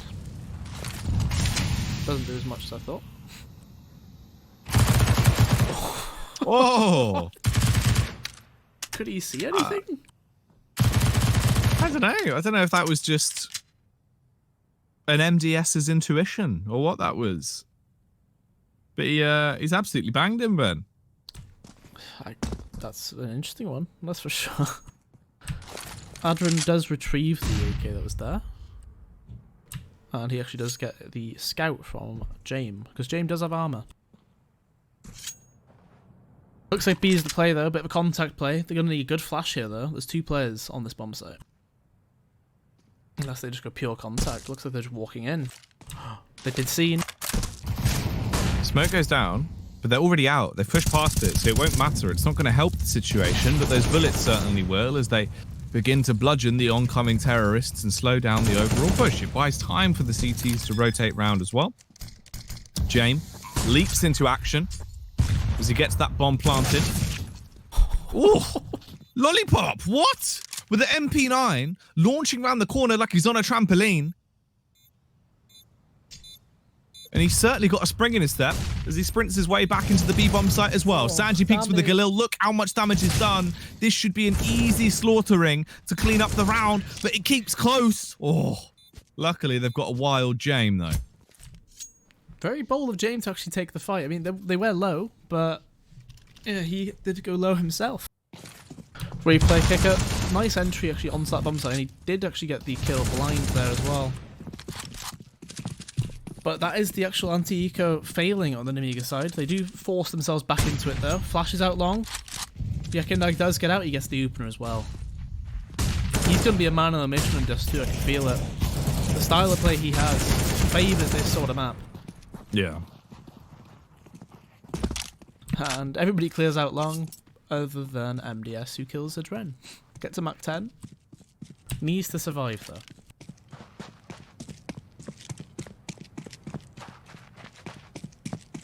Bit of a tough ask, really, I guess. The bomb hasn't actually gone down just yet. 40 seconds now. It's not like you even save like a lot of stuff, really. Like the main thing is you'd be able to drop the deal to somebody else. So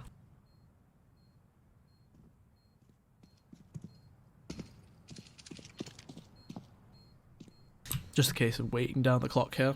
If anybody comes to him, great. If they don't, that's whatever. So, you know, like obviously some names that are like abbreviated like this, where it's just 3 letters, they mean something, right? Yeah. What do you reckon MDS would stand for? I was trying to think of one when he actually got the kill through the smoke. I was like, what do we think that one stands for? Because like, so his name is Alexander Rubets, so that you know, that doesn't help. Doesn't really give you much to go on, does it? No. Like mean dough sniffer? Like he really loves making bread. He just can't stop sniffing that dough. But he's also quite angry. I don't know. There's not really much that you can make out of MDS. Anyway, back into the game. 2-1 now on the scoreline, Benjamin. They're just down to those pistol steals. The CT side haven't really had much of a chance to get cash yet. Do have a MAC-10 on MDS, of course, that he carried over. So maybe that dough sniffer can do some damage with a weapon into the round, as they've got 4 players towards long early on, but all of the T's are going towards middle. If they go for this mid to B play, it will just be the MAC-10 lunatic himself that is there. Yeah, VP being a bit more composed on this one. Heading up towards short. Looks like it'll just be the execute and let Adren maybe drop onto CT, run around that way, flash him in. See if this works out though. Instead of dropping towards CT, he actually goes all the way towards Gandalf instead. USPs at distance, they're not actually too bad. A lot of damage exchanged, but they do need kills to make it worthwhile. Bomb's going to go down. Kicker. Easy picks. Beautiful footwork there with the Kalashnikov as he dances around and racks up a pile of bodies towards ramp. And it's just back to MDS. Still theory crafting some different names for him. We'll see what we come up with. But for right now, just with a MAC-10. Let's see if the Mac Daddy Smooth can actually be able to get himself back into the round, at least do some economic damage. I mean, he is just walking straight up towards the bomb. Yeah, if he had a kit, he could have just tried to stick it. Unfortunately. It would have been awfully close without a kit as well. I've noticed that the time it's like about half a second off, isn't it? Oh, so here we go, Ben. What do you reckon he's doing into this round? I'm not too He's having a midday save. There we go. I do believe the actually they're because they're 2 hours ahead of us, aren't they? So it is a perfect. That's what I mean. There. Midday save. MDS. That's a banger, right? Ooh, finally, they've got guns at least. Oh my goodness, the B site is gone. It's time for another midday save, I reckon. Very possibly, because they need to try and keep their weapons going into the next round, and the B site has already just been taken. This is the territory of VP from this point forward, and as you can see, it actually will be. They're already backing off. The only one that's going in is MDS, as he has that MAC-10. He's going to look to try and punish if he can, but straight through the window, Sanji slaughtering him. And that is the final killing blow into the round. That's all the casualties that need to happen. As for the rest of the Nemiga boys, they just need to hold on to these weapons. Good call, though. Straight from the get-go there. Some very slow anti-eco rounds coming out of VP, and then suddenly decided to hit them quick with a B rush. And, yeah, there was only one player towards B. Even then, he wasn't in the site. He was just on the outside. Did try to get back in. And this time... Oh. Absolute slaughter, if I'm perfectly honest. Kicker does get one, but all of the VP players die. Well, that's not good. That's the exact opposite of what you want to have happen there.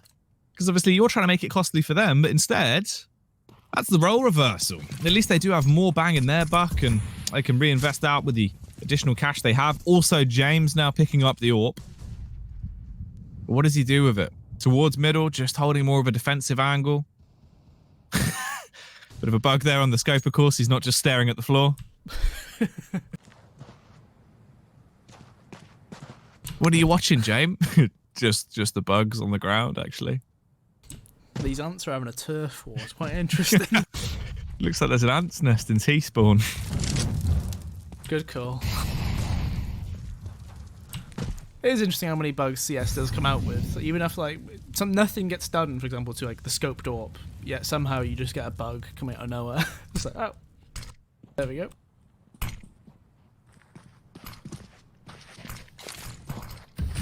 Let's see though. The guns that were saved into this round are still available. Box with a huge flank. Shouldn't actually get anything from this situation, due to the fact Yekindar is watching this. Good damage and the frag. So only one gun actually available to them. MDS might be able to recover that. Although Adren, a bit unneeded to actually push forward there. So MDS bites back. He's able to get one kill in. Molotov over onto short from Yekindar, and Sanji falls in the meantime. At this point, it's a 3 versus 4. they're mounting their attack towards the site. Molotov's going out as the fireballs are thrown. Lollipop will be set ablaze, and everyone's getting quite low. Tons of damage. Oh, Q-Kurt getting one. It's an awkward response. He actually follows a follow-up frag as well, and the bomb is going down. James. Oh, no. You had to hit that. The crumble at the worst possible time. It's all in kick up, Ben. A 1 versus 2. Holding aggressively towards ramp. They're swinging, but they're giving him 1v1s. And he very nearly ran away with it. Joe grabs the AWP. He salvaged the round. And I'm surprised it's gone down in the manner it has. So I'm going to assume you didn't get quite a bit of a freeze there, or did you as well? Oh, no, I definitely did. I just kind of powered through. Yeah. It just held and I didn't see anything, but I assumed that he'd probably kill people, so. It was a freeze frame in the sense that, like, it's one of those, it was at this moment you realize you messed up. Like, yeah, it was literally a record scratch of nothing. Yeah. So imagine there'll be a small resync needed for us on that one, right? 53. What time 52, 51, 50, 49, 48. Yeah, there we go. We're 6 back up. So double up went out from Nemiga. We didn't see Joe do too much with it on Mirage. Speed Acto did a lot towards the end of the game.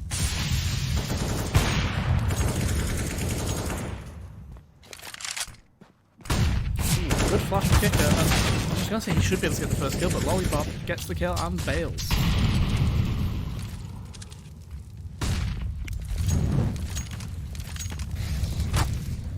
Oh, James takes a single tap of the Molotov there. A little bit of a scorch. Yakindar takes a ton of damage, however. He's already been knocked down to 6 HP. And the map control is being taken. They're going up short. Speedic on the aggressive.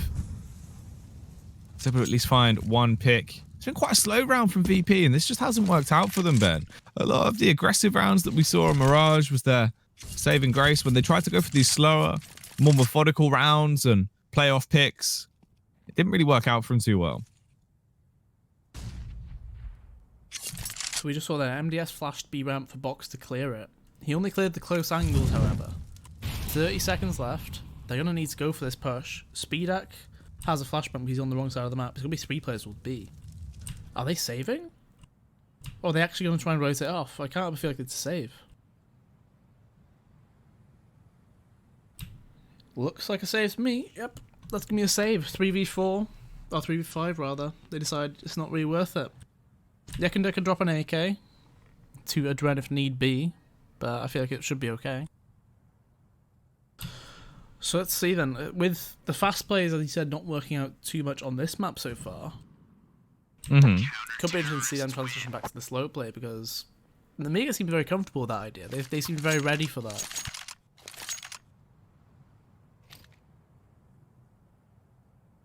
So first pause actually coming out as well. Just giving you a little bit of time to talk about things here. Just looking back as well, to obviously give context of that initial map. What was it, a 42 frag game or something ridiculous that we saw initially? It was 41 for Sanji. Like, that was wild. He had 104 ADR of the entire course of the opening map in the series. He did look ridiculous as well. On the board here, a bit of a slower start from him. Obviously, it is very early doors, though. We're only a couple of rounds into the game, so time for him to resurge. It took him until the second half of the last game anyway to really get off. I think he had, like, what, 22 frags in one half at one point? So, yeah, wouldn't be surprised. Wasn't it, where he just popped off completely? Yeah, just started swinging, playing a lot more confidently, just giving it. Looking like this is actually not a regular pause, though, as well, worth noting. More often than not, when it is tactical pause, we do see the 30 seconds at the top of the screen ticking down. So I'm just going to check if we actually had any word on what this pause is. Tech pause from no, that's the old one from an hour ago. Yeah, nothing's actually been said to us. We'll assume it probably is just a technical issue then of something going wrong. Hopefully it shouldn't take too long. I suppose the thing is what we can do whilst we wait, Ben. Obviously, you know the concept of one-sentence horror stories, right? Yes. So what would your one-sentence horror story be for a little tech pause there? Just player dropped. Server paused. It's like the classic thing was put down, wasn't it? In your industry, are there 5 words or less? Yeah. Oh. We're back into it. James gets a gap kill through the smoke there. I think MDS didn't... The smoke didn't land exactly in the centre, though. This should be an easy find as well. So, losing the first man, they try and make a play on the other side of the map to get some information. Unfortunately, Lollipop straight into Sandy's crosshair. 3v5 though. Double up still there. Yeah, this is certainly a better affair than what we've seen in the past couple of rounds. Yakindar playing underneath the smoke, but unfortunately for him, there is a very tall man on the back of the bomb site coming in at about 8 feet tall, Joe, as he fires the shot and strikes down against him. Big game hunter with this AWP as he heads towards middle once more. James is just lying in wait, hard scoped in, sat in middle, hoping, praying someone is going to peek into him. The rest of the team basically just playing a bit of a slower default. The only actual aggressive man is Box, and he's pushed the whole way through upper tunnels, gets contact against the Dren, overthrows him. James with a flick. Not quite landing that one, but he should get the follow-up if he holds towards tunnels. Instead, though, they actually completely commit to this push towards the A site. One by one, they've all started to be picked to pieces. From a round that was an advantage for VP, it's now just James time. And James dead. And there lies the issue, right? So instead of actually playing slow for the entire bit when you get the opening kill, they play slow for the first 20 seconds. And then Yekindar tries to walk into B for whatever reason on his own. We then see Box push through tunnel and get a kill on somebody without really any repercussions. And the double AWPs just sit there and get the kills that are needed. Very poor round from VP there. First 30 seconds were great. Rest of it, shambles. Yeah. Well, for VP, much like a rundown fairground, they just don't have a lot to go on, Ben. Just pistols, no real rifles, and unfortunately for them, they're looking like they're getting taken out of commission, deconstructed at first as they push through. Box will be able to find one frag, playing anti-flash as well. If he pushes through this and they're not watching, they could have a man spraying them in the back. It would not be an ideal scenario whatsoever, as it just comes into the 4 versus 3. They're doing a little bit of damage here and there, and they're banging on the doors outside the site. But it's not working well for them. Gen.G stuck by the window, the last man remaining now as everyone else has been gunned down. The idea was there, but they don't really get anything out of the eco. So I just had to check to see who did win the knife round because I was kind of unsure. And we do see that VP did win the knife. So they've elected to start on the T side. Which, to be fair, like yesterday it wasn't exactly like the T side was fantastic from them. They had 7 rounds. So interesting to see them. This looks like it's on the same sort of actual route at the very least.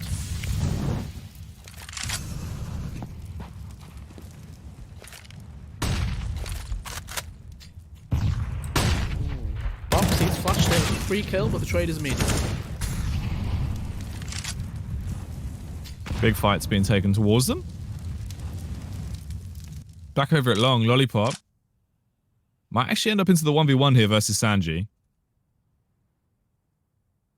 Slowly backing off. Suspect. And on high alert about the push that could be coming through Longhouse, but he gambles. He sprints up towards the site, trying to play on a bit of a better setup with Speedak. Gen.G still just holding. And they're not actually going for the pincer play. They're going for all of them. Up short together, it seems. As the late rotation comes around, but Joe's still holding mid. That's contact found. And a skull that he can mount above his mantelpiece. Lollipop wants to try and do the same as well. Let's see if he can get monstrous and start to rip and tear until the job is done with this M4. As they slip their way up towards the site. Speedak fires off the warning shot, but Lollipop's doing all the actual work. As he's cleaned up 2 of them. And he's charging in for the final frag. He wants it. He's hungry for it. And the USP will be the weapon to ring it in. It's just far too easy for Nemiga right now. Like, they're not having to do too much. 6-4 in the lead. Still having the double open hand. Joe has 12,700 right now. Speedak with 9,250 as well. Very rare that we've got a situation where the CTs build a bank like this. Let's see how this B burst goes there. Oh, They bust out the tunnels, but they're all being blown to pieces, shot after shot. MDS. Beautiful defense. Sanji falls, and look who's left. It's the Tech 9 wielding Kukurt coming into the site. Trying to dance around the box. The flashbangs are raining in, and there we go. In the end, he's put to bed. Another one added to the tally. Talking of which, that's now 6 on the spin for Nemiga. Yeah, 6 rounds won in a row here. VP really unable to get on the board since the opening 5 rounds. Well, it's not like they haven't had a chance either. They've had situations where they can make it work. They've had openers, they've been able to do some stuff with it. It's just Nemiga seem to be one step ahead most of these players.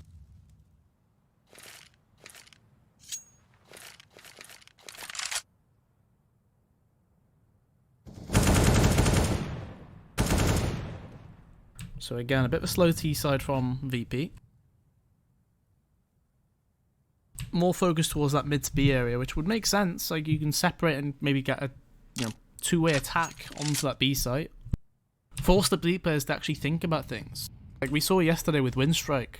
The B site was such a issue, for example, where they couldn't make the correct decision. Like, there's too many players coming from all sorts of different angles. James, he's holding this angle, but Joe doesn't really peek this often, if ever. He usually holds an off angle for people running out. So 45 seconds. They also have the close angle mid. This is usually where I think Joe should peek, because the player will be stuck towards the door, or at least the right hand wall. And there we go. Yeah.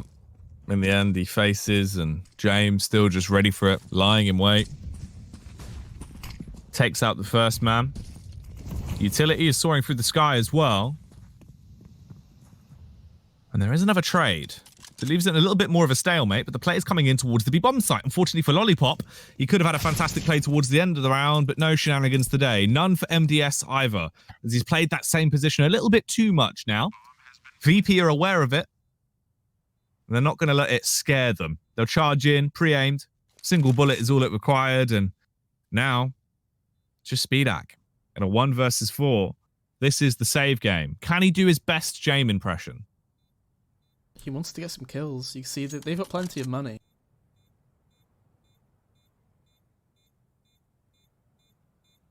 The one underrated part, though, about that round was Adren jumped off of short with the execute and killed a player who was holding that CT to mid-B area. Which basically guarantees there's only one player in B. You guys should be able to get that one guy. And, going back to that situation with MDS in the corner, right? I think his M4A1S stuck around the corner, like the actual silenced M4. Yeah, the barrel's a bit too long, isn't it? I believe.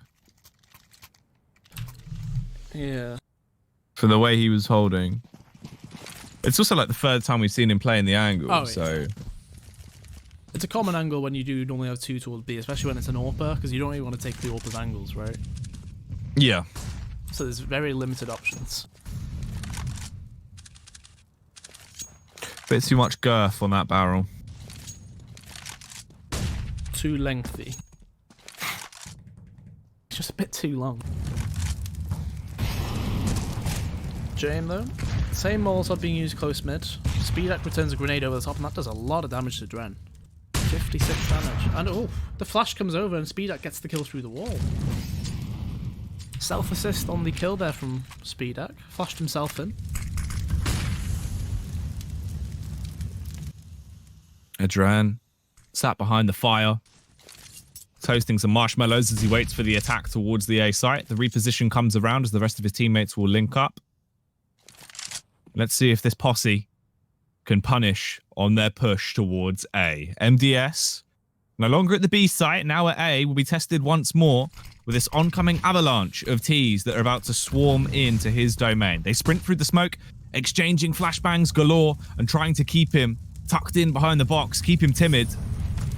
His whole goal is to do some damage, but he's burning. Ooh. He has to swing. He makes it work, though, Ben.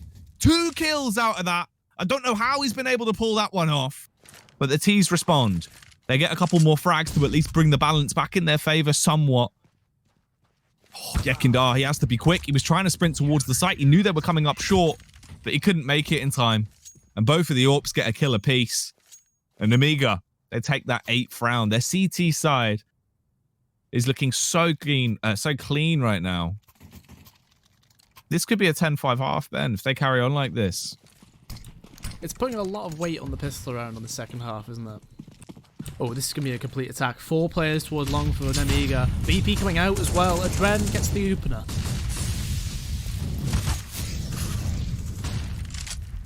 They're just charging out. The bomb is down. The Molotov's going down as well. Adren already dies to it. They need to get that bomb and get out of there.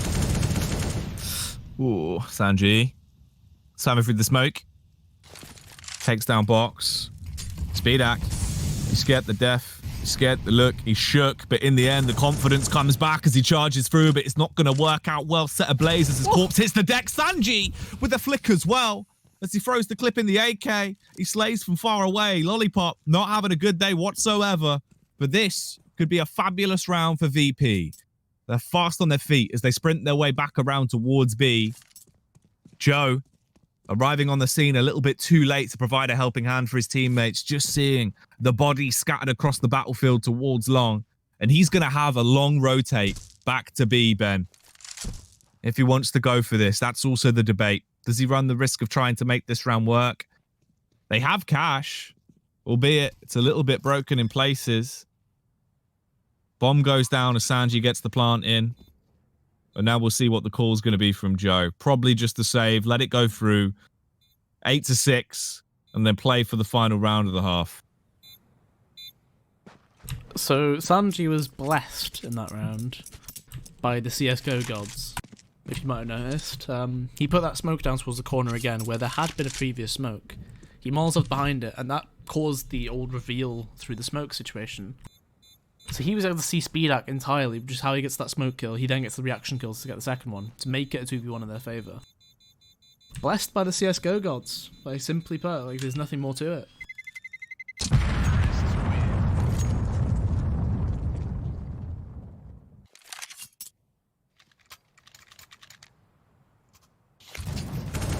So yeah, this is the scenario I mean. If we get to see it again, he'll re-smoke the corner, and that's the outline. Completely through the smoke. And then the second one is just a lovely reaction across the board, really. Yeah. No, that was clean. Ooh. Box. Headshot onto Sanji.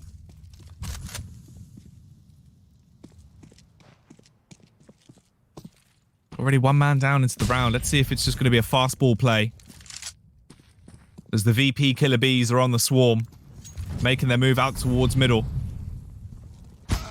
Nemiga have certainly rustled the hornet's nest in this round.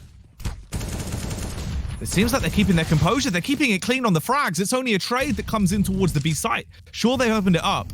Can they actually hold on to it? Molotov out. Window is on fire. Adren and James. They need to be set ablaze, but not like this. Not with your own Molotov. In terms of the skill ceiling, Ben. That's certainly awkward. There's about 50 points of damage have been done. All off the back of Adren's Molotov. Luckily, James, he's certainly sending home a message in the round. Punishing them with the AWP. He had the AWP at hand. And that is an 8-7 half. James time has finally arrived. Yeah, all it took was a little bit of Molotov damage from his teammate. And he went, right, I'm in. Well, I think we call that pushing him in the right direction, you know?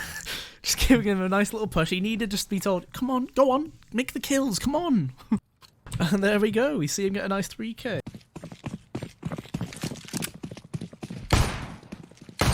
Kind of ironic, really. He saves a lot. This time he saves the round.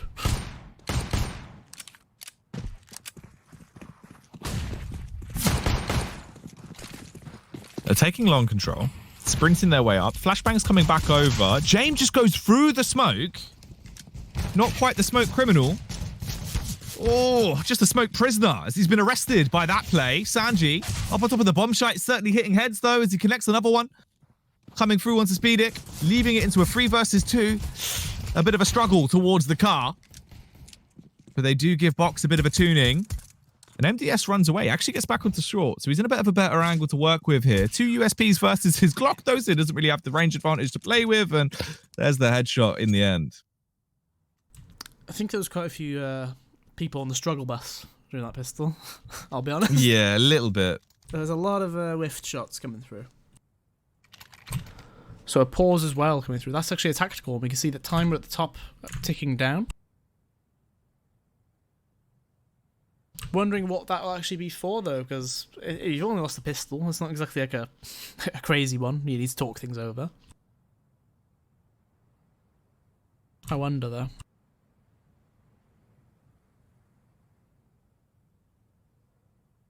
And there's not actually a force buy from Nemiga coming through. Obviously, there was no plant as well. Interesting to see.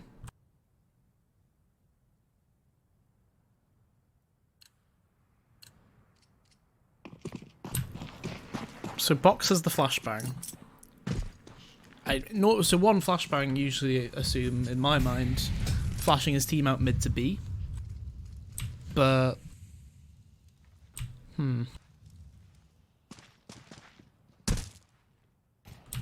I guess that could still be the call, right? East towards Sniper's Alley right now. The player's getting close to mid. James could have a complete cleanup. There we go. Flash goes through. Should be easy.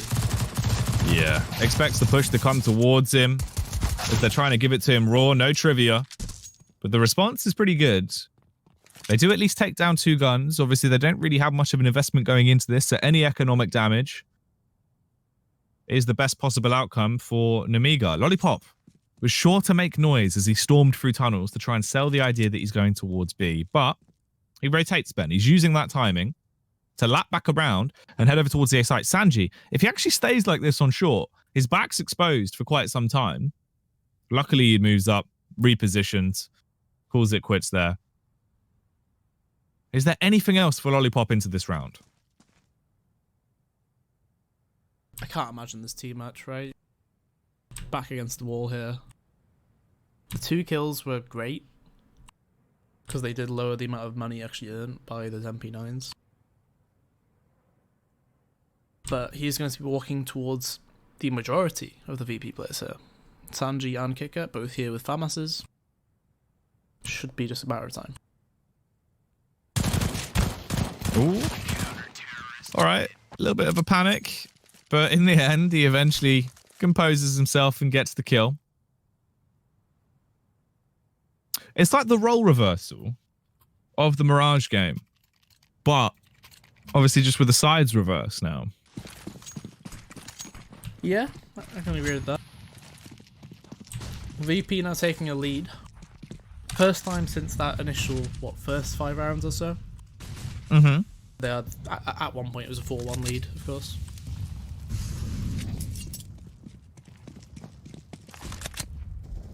James does get the AWP out thanks to those 2 MP9 kills and the USP kill in the previous round.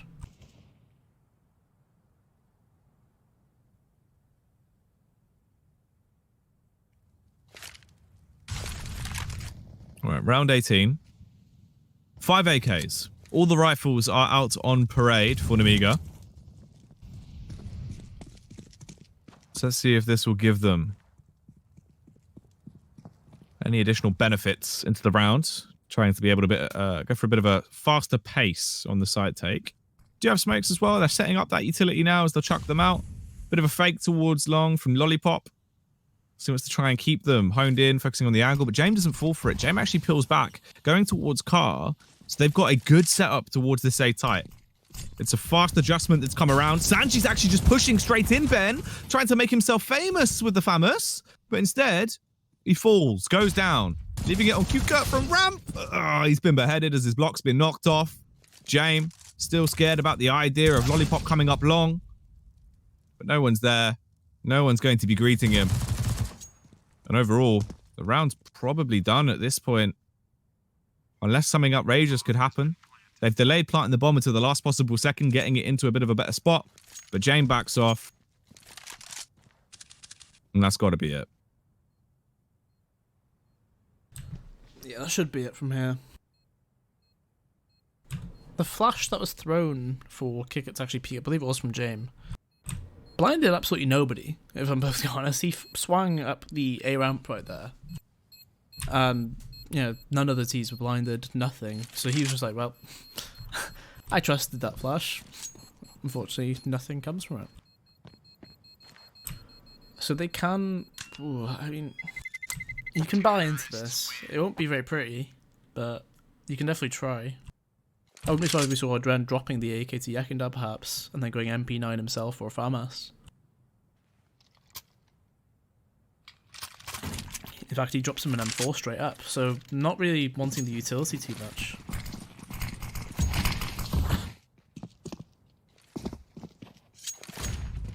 Let's see how this one goes in James. He had the AWP towards long, so low, no flashes helping him, he just takes the peek and dies.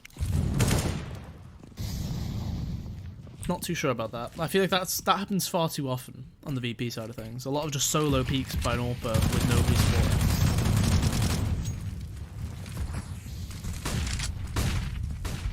4 versus 5.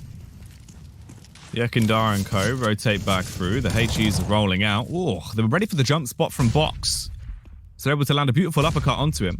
Yakindar brushing against his teammate in the smoke. As they're holding for now, they could go for an elevated peak if they want. They do take the face, and Q-Cut makes it work with a frag onto Speedic. The timing would have been perfect. It would have been another kill, but instead he was caught with his pants around his ankles as he fumbled with a flash. Luckily enough, they do still clean up. Joe rotates in to Molotov the bomb, hoping this has bought enough time. But in a 1 versus 4, the likelihood of him being able to win this is going to be very slim. He is slaughtering them, however. Gets 1 kill, but he can't get the round. Bomb defusal is done. Virtus.pro take it 10-9. I'm not too sure how they're able to get back into that round, if I'm both honest. Right, so James dies towards long, smokes on the crossover, Mols is behind it. Yeah, they're somehow allowed to get back into that and turn it into a 4v1. Like, so bizarre, really. Pause comes through, I imagine, from Nemiga's side, because that shouldn't have been a lost round for them.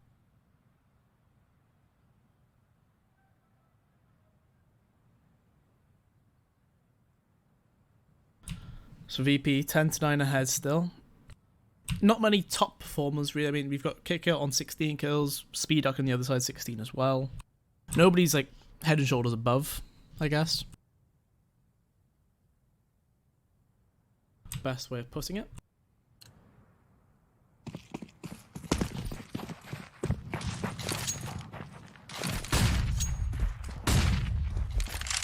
Let's see what this round brings us though. Kicker, very aggressive towards short. Box ran straight down mid.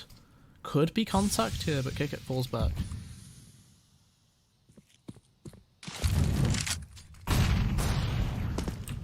So short control taken. James takes a shot. Kicker drops as well. So short control is achieved by Nemiga, losing out on nobody for the most part. Just utility expended.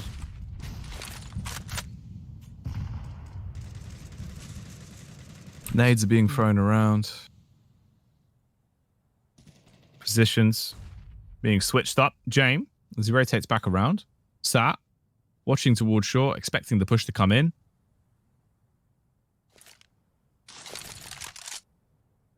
Getting close towards the 50-second mark now as time starts to tick down. Utility-wise, they've got 3 smokes and 2 flashes left on Nemiga. So it's not a bad spot to be in. They can still set up for the take when they want to. And the A site has been favourable for them in the past. They've been able to push their way out. Flashbang down on mid will keep Kicker up blind. The spam works out so well. He's going for more as well. Fueled with the bloodlust and the rage. Unfortunately for him, it's the AWPs that do all the damage. 1 apiece for either side. James stuck there as he takes a bit of a tap, just spamming into the wall. Can't do too much, but they have secured the round. There's only 20 seconds left, and Joe, he has to run away. The bomb's down in no man's land. All of his teammates are dead. It's got to be a save. That will be an 11th for VP. They're looking a lot better compared to the CT side we saw of them 2 days ago on Dust 2. It's looking a lot more set in the ways, like they seem to have an idea of what they're trying to do. Nemiga on the other side of things though, saving a Galil doesn't really give you too much to work off of. Loss bonus is 2400. So I was going to say, you can actually buy next round if you just keep a hold of this situation, but instead they're going to be force buying here. Speeduck, the only one not spending all his money. He's the AWPer. This is a bold decision. Might just be a straight up mid to B again though. And this time, VP have 2 in B and James towards mid B. This could be all about the timing. James towards middle. Oh, the flick through the door, but it won't actually do any damage. They're still going to be breathing. They're still going to be waiting for the opportunity to take their fight. Kicker jumps up on top of the box towards the back of B site, though. A site, rather, as he's in position holding on the angle. The smoke will come across. There's the flashbang. Speedic pushes up to the smoke, but he's slightly exposed. His foot actually peeks through. That's the first frag found, and at this point, it just comes down to what they can do towards mid. Can they apply the pressure? Lollipop, even whilst blind with the CZ, cuts his way through a Dren with a critical strike, and they're actually opening on this round up massively. They didn't really have a great buy going into it, but they've done the best they possibly can. And now it's a 2-on-2. They're playing outside the site as well. They were hoping that there'd be a push-up from the CTs, but they're just watching it, just waiting for now. This is an awkward circumstance. MDS actually needs to reload as well. He's only got 4 bullets in that M4. Lucky for him, if he peeks Sanji, he might be able to get the kill, but he actually just grabs the bomb and just legs it. This 2v... Oh, that molly's... not too sure. I don't know what that's... I'm not sure. I don't know what that one's meant to be. I mean, if that would have gone in the site, it might have actually been pretty effective. Unfortunately for them, though, instead it lands outside, bouncing off the wall. A bit of a fumble there. They both charge in the same way, hoping to overwhelm towards the door. MDS for the back of the site. He's low, but he lines up. He gets the kill with the M4. Oh, Benjamin. They have just given him the round. And it goes 11-10. That also breaks their bank. They have no money, and they've got to be frustrated, surely. The frustration must be the pause, though. So, I did allude to that game we saw yesterday from Winstrike, right? On Dust 2, where Bondic, and I believe it was Lackey, or towards B, they basically couldn't make a decision. Every time there was a mid to B, or B split coming in, they just sat on the site confused and then died from both angles. Adren took the initiative and took the fight towards B ramp, but we saw Yakinda just sat at the double stack, looking at window, looking at door, looking at tunnel, all the way, rotating through all those 3 angles, and he didn't even shoot a single bullet. He just got shot in the side of the head. I don't know why these teams are unable to function when it comes to that sort of play. It's such a common thing. You should know by now, like, you work as a pair, you both fight one of the angles, you can't just sit there and hope you kill everybody. That's just not reliable. Yeah, I don't know, mate. There's been some pretty bizarre plays throughout the entire series, and this time they're fighting the world towards middle. They decided to just get aggressive. It's not worked out too badly. I mean, at least it's 1 pick. Obviously with Sanji, just with a P2000, he's not really going to do a lot and lives up to that. Goes down to Lollipop. Kicker. Sprint straight through the smoke. Oh my. A lot of damage, but no actual kills. Possibly that's in the realm for a Dren to clean up. However, when a Molotov smashes him in the face and essentially the glass bottle shatters on his chin, he's not really going to do much. That's the round over, and that's the scoreline now tied. 11-11, Ben, as the game basically begins anew here. So, one thing we didn't actually mention about that round was that Kicker just bought on his own. Like, just spent all his money, so now he's got CZ on this round. He did nearly make it worth it. I mean, he did a lot of damage just then. He got flashed in towards long, got the first kill. Gen.G, he's been so good today. He's been a complete anchor, whether it was the B site or Mirage or long right now. Doing so well, James. Ooh. Bit of an awkward situation. Speeduck gets 1 towards mid, but Yakinda trades up. Speeduck's still quite low as well. They know there was a play on short. Speeduck was seen top mid. This could be the crunch. Box. Peeks through, kills Yakinda. Adren running away with his tail between his legs as he has to get in to bolster the defense of the B-bomb site. Mid control taken. As the T's tiptoe their way through, slowly slithering their way up. Sanji debating whether or not to push through this smoke and go for something quite outrageous. Instead, he just holds, playing for the audio cues and playing for timing, knowing that if 3 of them survive, they can try and retake. But instead, as the smoke dissipates, they're still not in the site. They had taken so long to get in, being paranoid about a player being on the B site, Ben. The smoke goes away. They've got no defense. Gen.G peeks out. Clear shots onto the both of them. And the 11th round is snatched. VP bringing it back 12-11 now. Ridiculous. I don't understand how they're so slow on that.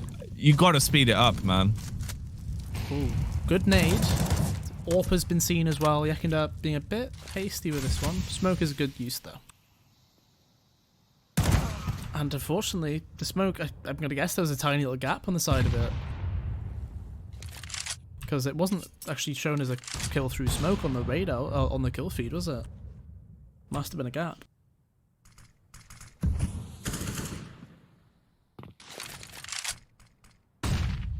So 1-man advantage for Nemiga. Early kill. Not much damage put through onto the Nemiga side either, so not exactly a fantastic trade-off. Look how wary they are, though. They're walking from this far out. They're a little bit scared. Obviously, the thought's floating through their mind about a CT being pushed up in a close angle, maybe behind the door, maybe on the God B angle. They're not quite sure, but they don't want to run the risk. They do flash over, and this is when they'll have to speed it up. Obviously, that noise cue will be given away, and they'll be able to read off the back of that what is going on. James, still towards the site on an angle where he can quickly drop off if need be, looking towards short. Whereas Gen.G will be the true defender of long. Molotov goes off on short. The smokes are coming in. There's a bit of a gap in the middle. If he wanted to push for that, he could have, but instead he just holds, and they get on site. MDS has been able to push up. He can plant the bomb, and we're in a 5 versus 4 retake. The CTs, they were at a disadvantage to begin with, but now it gets a whole lot worse. Look how big the gap is as well. This should have been a different story. Should have been able to punish with that, but they didn't, Ben. And they've paid the price. They've been taught a lesson here, schooled by Nemiga. Kill's been given away, though. Adren, he's low. He doesn't really want to stay around, but Sanji's kind of stuck there. He can survive there with 100 health with the bomb explosion anyway.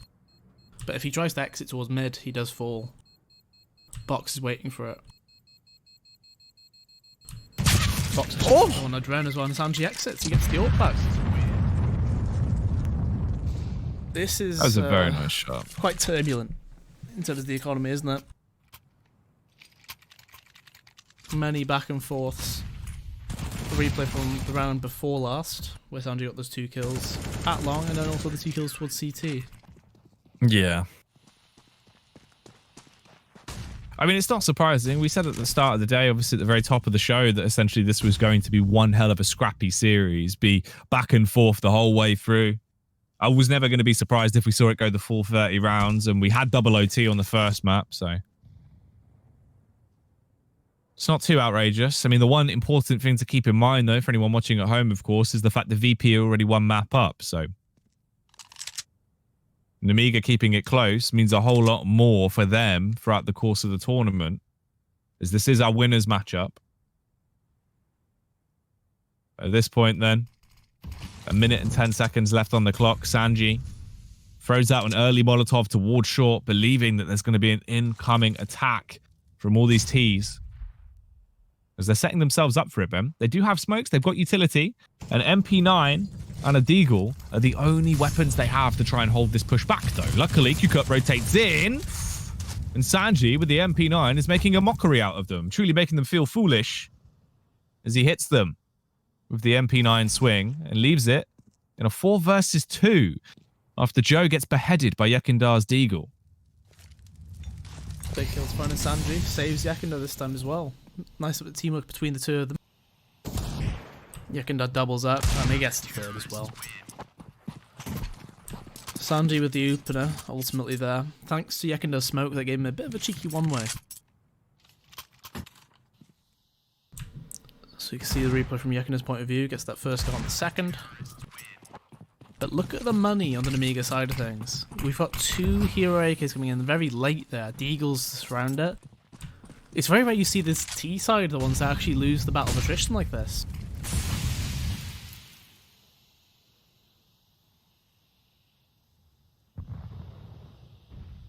It's scary, though, because it makes it so much more likely that this is where VP in one foul swoop are able to get themselves to a 14-12 scoreline and then just keep on trucking from that point forward and really have the advantage. You feel like the advantage should have been in favor of Kicker there towards middle, but no, MDS able to tackle him. And the T's now backing off to reposition. They've still got a ton of time as well, so they don't need to rush things. They can decide exactly what they want to do with this round. Yeah, James is the man that could stop this long approach there. Just all on timing, but it looks like he's actually... Oh, he's going in between both angles. They're about to come through. Gets it first. Does he re-peek? Flashes and actually just going to pull away. Sanji Second can do a back towards the repositioning. site. It's good timing, at least on the Molotov drop, to fragment the push a bit more. James, so exposed whilst he's still recocking the AWP, or maybe there would have been a chance for another frag. Sanji, stuck by Gandalf, needs to do some advanced wizardry here and make all of them disappear as he slays the first onto Joe. Jumps on top of the box, assisted by Adren. The Speedic falls. Round 14 is right on the cusp, unless Lollipop has other ideas in mind, which he will not. VP get it. They save the AWP for James as well. They can pass that back over now, and they're getting closer. They've finally been building momentum. They've also broken the economy once again because the loss bonus is low for Nemiga. This isn't good, Ben. They're going to be struggling. Definitely left on quite a low buy, which is just 2 flashbangs and a smoke. Yeah, not a great one. So it's going to be the same thing again. Flash up mid to B. They've been good for a kill every time they've gone that way, to be fair to them. However, the flash, you can tell it blinded all 4 of his teammates just dead at mid. Box running out, trying to make some noise. And then actually short is the approach. James should be able to cover this situation though. You don't want to let them get a plant if you're on the VP side of things, sir. Yeah, can't give them that extra money for free. Speeder gets it though. It was literally being body blocked as well. Lollipop just put himself on top of him, essentially trying to act as a meat shield to stop them from being able to deny the plant. But they get cash, and this helps them fundamentally through and through here into what could very well be the final round of the game, Ben. If Nemiga don't win this, and don't flawlessly win all of the rounds on the spin to take us to OT, they're out. They will lose it 2-0, and they will be knocked down into the lower bracket going forward, coming out of groups. That's for sure. Pause coming in. Virtus.pro technically on series point here as well. 15-12 up. They have a chance to actually take the series straight up right now. Can they do it though? They've got decent money as well to actually back the situation up. Sanji top of the scoreboard now. He's actually started popping off. I did say there wasn't many players sitting head above, or head and shoulders above the others, but Sanji for the series looking phenomenal.